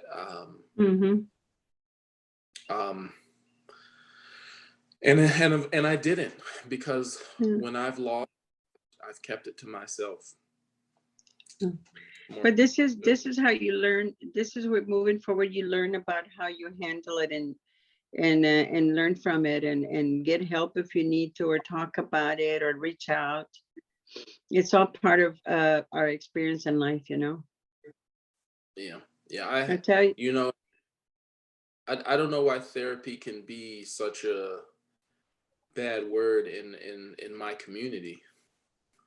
But maybe it's not. But in my head, I feel like maybe that's being weak. Maybe I'll be seen as no, soft or something. I think with today's generation, where you need to look at it, the way you need to look at it is that you're being proactive with your health. So therefore, that makes you a stronger person to be able to say, I can't do this alone. I need to see somebody. I mean, Andrew was 10 years old and he said, I need to see somebody. How did he know about that? I didn't go to therapy. How did he know that there was somebody he could talk to? And so we have to be proactive in our own health and our own mental health and say, you know, I need to do this for myself. And you know what? So what people think, you know, they don't have to know. They don't have to know nothing. It's about you feeling better about who you are. And I'm a good one to talk. My doctor told me to go see a therapist a year ago, and I haven't gone yet because I've never found one that I really like, other than the one that I saw when my mom passed. She's no longer there, but I've been to several therapists and I have not connected with them. And I don't want to go somewhere where all I want to do is validate what I'm saying. So I wish I could find someone that I could connect with, because now I feel like I really need to see somebody. Yeah, well, I hope that works for you. I hope you keep trying and you find an individual who helps. And I think maybe I need to take those same steps for myself. Yeah. It only I think it makes you feel so much better about yourself. You know, it's the stigma in our people of color's lives have been there all the time. Oh, you're crazy, so you got to go see somebody. No, it's not about being crazy. How many people are walking around with mental health issues, but they don't want to address it because they don't know how to address them or afraid to address them? You know, this is a problem in society today. We need to be, you know, you guys are at the age where you need to be those leaders, you know. Make sure that you take care of you. So when you have children, if they come around and they have issues, you know how to take care of them, you know? Right. Yeah. Right. Yeah. Bunch of little Justins running around. I'm sure one of them will be Andre. Miguel, something. Oh, Miguel, yeah. One of them will have Miguel. Yeah. Now that you mentioned that, I would say, if not first name, that'd be a great middle name to give too. Yeah. Yeah, I you don't know how much I wish he had left me a grandchild, but the one thing I taught my boys when they were young is we taught them not to go around leaving babies everywhere. Take care of yourselves. Make sure that if you're with someone, you're going to marry them, have that child, but don't leave babies behind. And we wanted to make sure that because my whole thing would be, not only do the babies suffer, but the grandparents suffer, because you guys will go on about your lives, but those children are still our grandchildren. So we would preach that all the time to them when they were young boys. And now I wish I'd have okay, you're gonna have a baby now.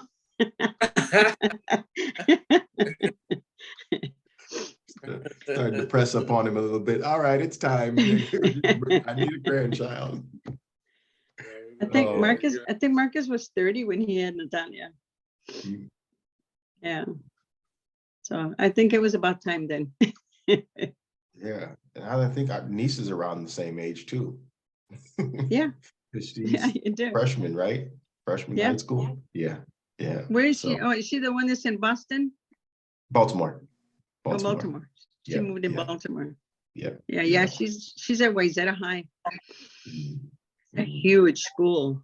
Oh my God, there's so many kids at that high school. Yeah, like a college campus. Yes. Scary. When I go pick her up sometimes, it's like, wow, I feel like I'm at the college again. Only at the college, there's not a bunch of buses. Yeah. Yeah. I guess, Justin, I don't know what other questions you had. I had one kind of mix in, but I don't know if you had any others like you wanted to ask or stories to tell, Justin, at all.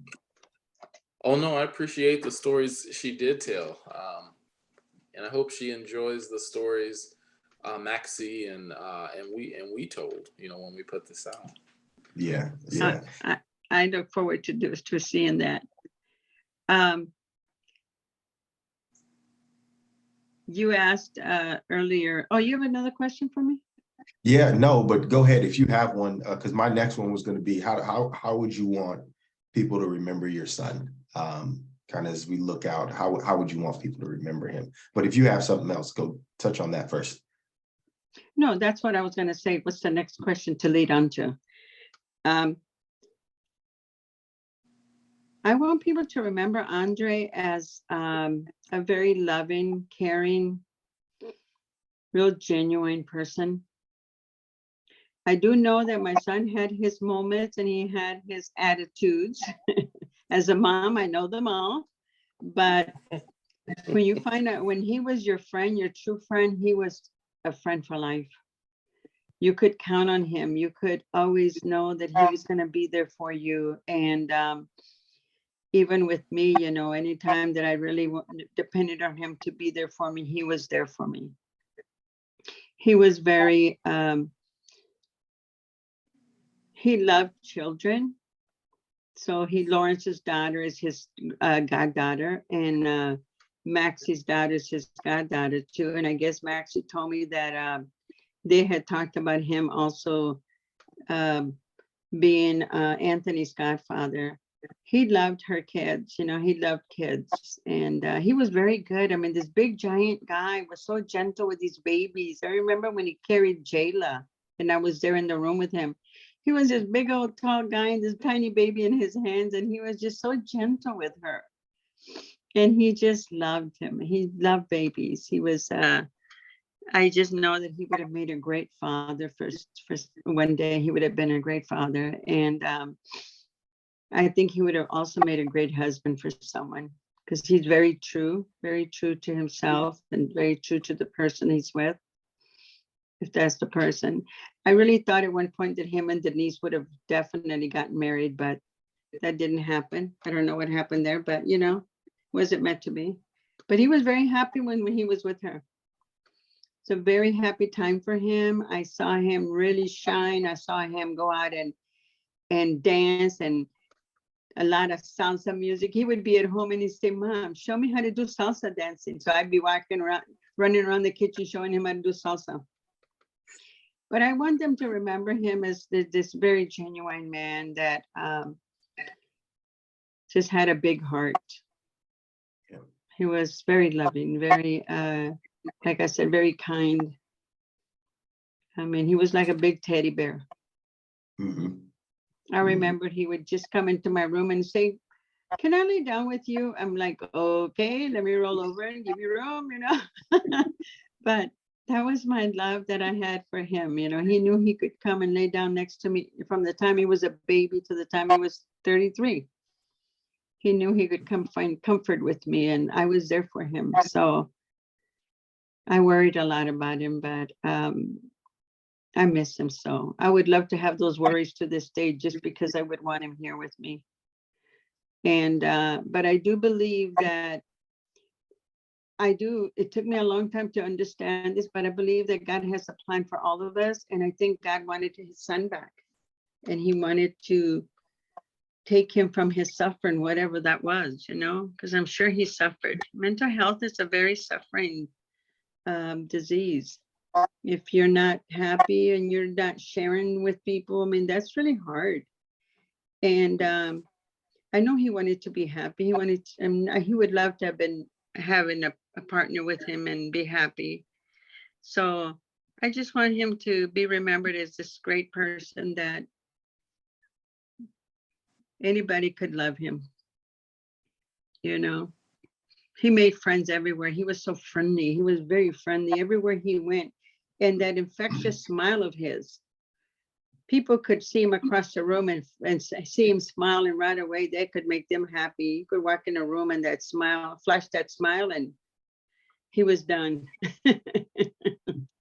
That smile of his was like something that just identified who Andre was, you know?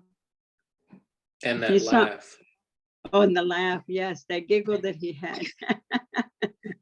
He had that giggle that just, that was just infectious, you know? But I was very happy to know that he had a very happy life with a lot of friends and family. He was very lucky. He was lucky to have you guys. He was lucky to have Maxi, Desiree, Cynthia, Jasmine. He was lucky to have all those people that were very close to him. B was very close to him as well, you know. Lawrence. We were Lawrence.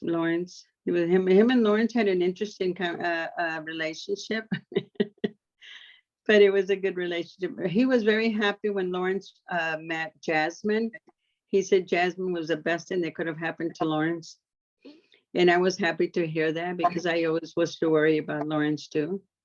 And I'm happy for him too, that he not only has Jasmine, but he has his little girl, Jayla. So yeah, I'm sure he was waiting for you guys to have babies so he could carry them.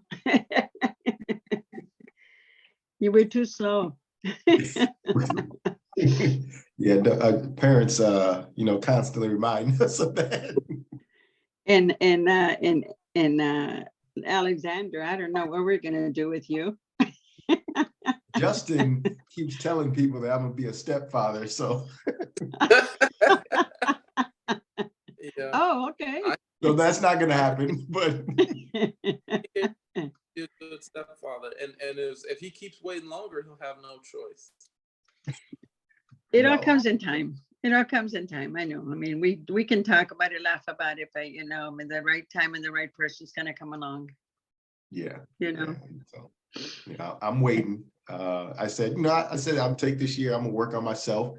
I did make a promise to Andre that I was at least try therapy, so I've done it.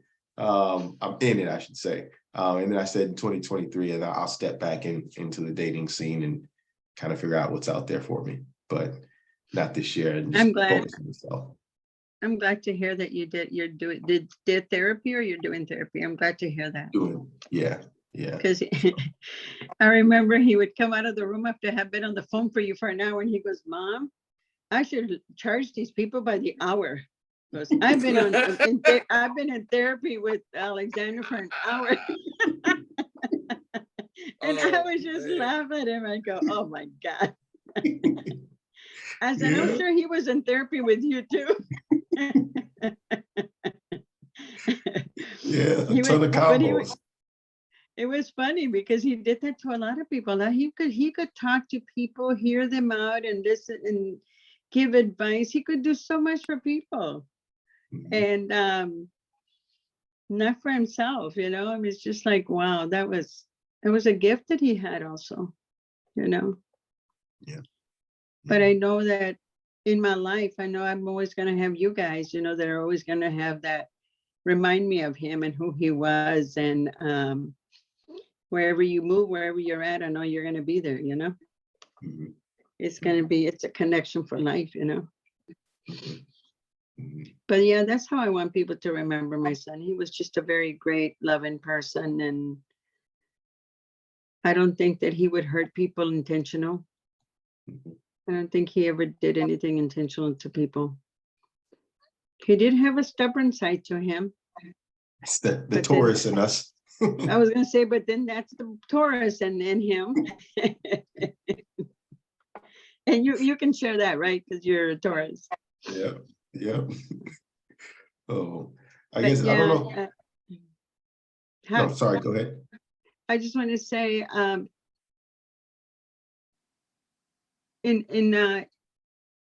where I'm at today with where I'm at with him is, I started this earlier today when I told you that I have had a couple of really rough weeks. I have actually gone through depression in a big way where I want to sleep all day. I don't want to wake up. I don't want to take care of business. I don't want to do nothing because all I can think about is a year ago, my son was very sick at this time of the year. I was in the hospital with him. I was with him every day, and I was worried every night about how sick he was. And so that really hit me hard. It really hit me hard to the point where I had not felt that yet, but I did feel that whole, I can't do this. I can't carry this anymore. And just coming to his year is tough. But I do think I need to move on and get out and do things. And I spend a lot of time alone. I need to get out and do things and have fun, but and keep him in mind and know that he would want me to be okay. I even though I say I do take medication for depression, I mean, when it gets the best of it, it gets the best of you, but I get up some days and I say, okay, you got to get up today. You got to make this happen, and I just get up and say, okay, let's do this. But Yeah. I go visit him at the cemetery and I sit there and talk with him. And Yeah, and I was gonna say it's getting to that time of year where it's hard to get outside, and I think the sun being in the sun really helps, right? Yeah. It's getting to that Yeah. time of year. You talked about earlier the winter being hard. It's getting Yeah. to that time where it's hard again too. Yeah. I told my cousins in Texas, I said, okay, well, you guys are going to be in a warm area, so you expect me this winter. I said, expect somebody to come and lodge with you this winter. It's yeah, the sun is really hard on you. I mean, this is why they say that a lot of Minnesotans have SAD, which is a sun deficiency, because of the fact that we don't get a lot of vitamin D here. So many months of cold and no sun. Yeah. Right. And that sun, going down so early. Yeah, that's depressing. Yeah. I'm sure it doesn't the feeling good, That's all. a present in itself, right? No sun. Yeah. So yeah, I don't, again, this is our final episode, so we want to make sure that you have the last word, but just wanted to thank you for being willing to come on and share. No, obviously it's not easy, but thank you for being willing to step on and share some of those memories, those stories with us too. Yeah, it's part of therapy also to feel that sharing him and his life with people is another way of talking about him, And I definitely look forward to hearing the stories that everybody has that I didn't know about. Mom's always the last one to know. And Yeah, I want to thank you guys for doing this, because I think that's probably healing for all of us, you know?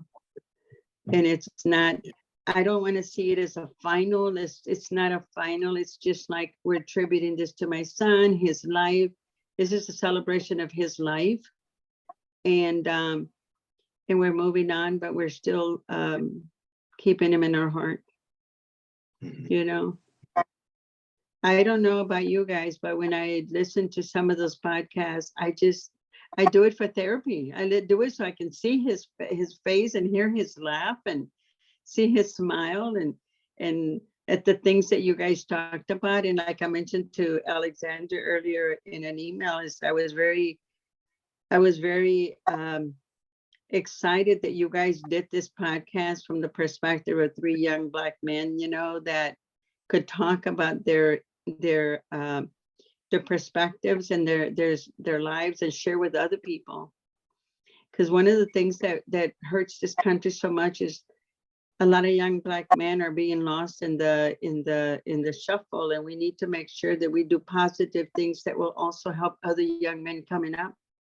So I hope you guys continue to do something similar to this, to still be able to put that word out to the young men that there's a lot of good and there's a lot of positivity out there, and we need to share that with everybody. I think that's it.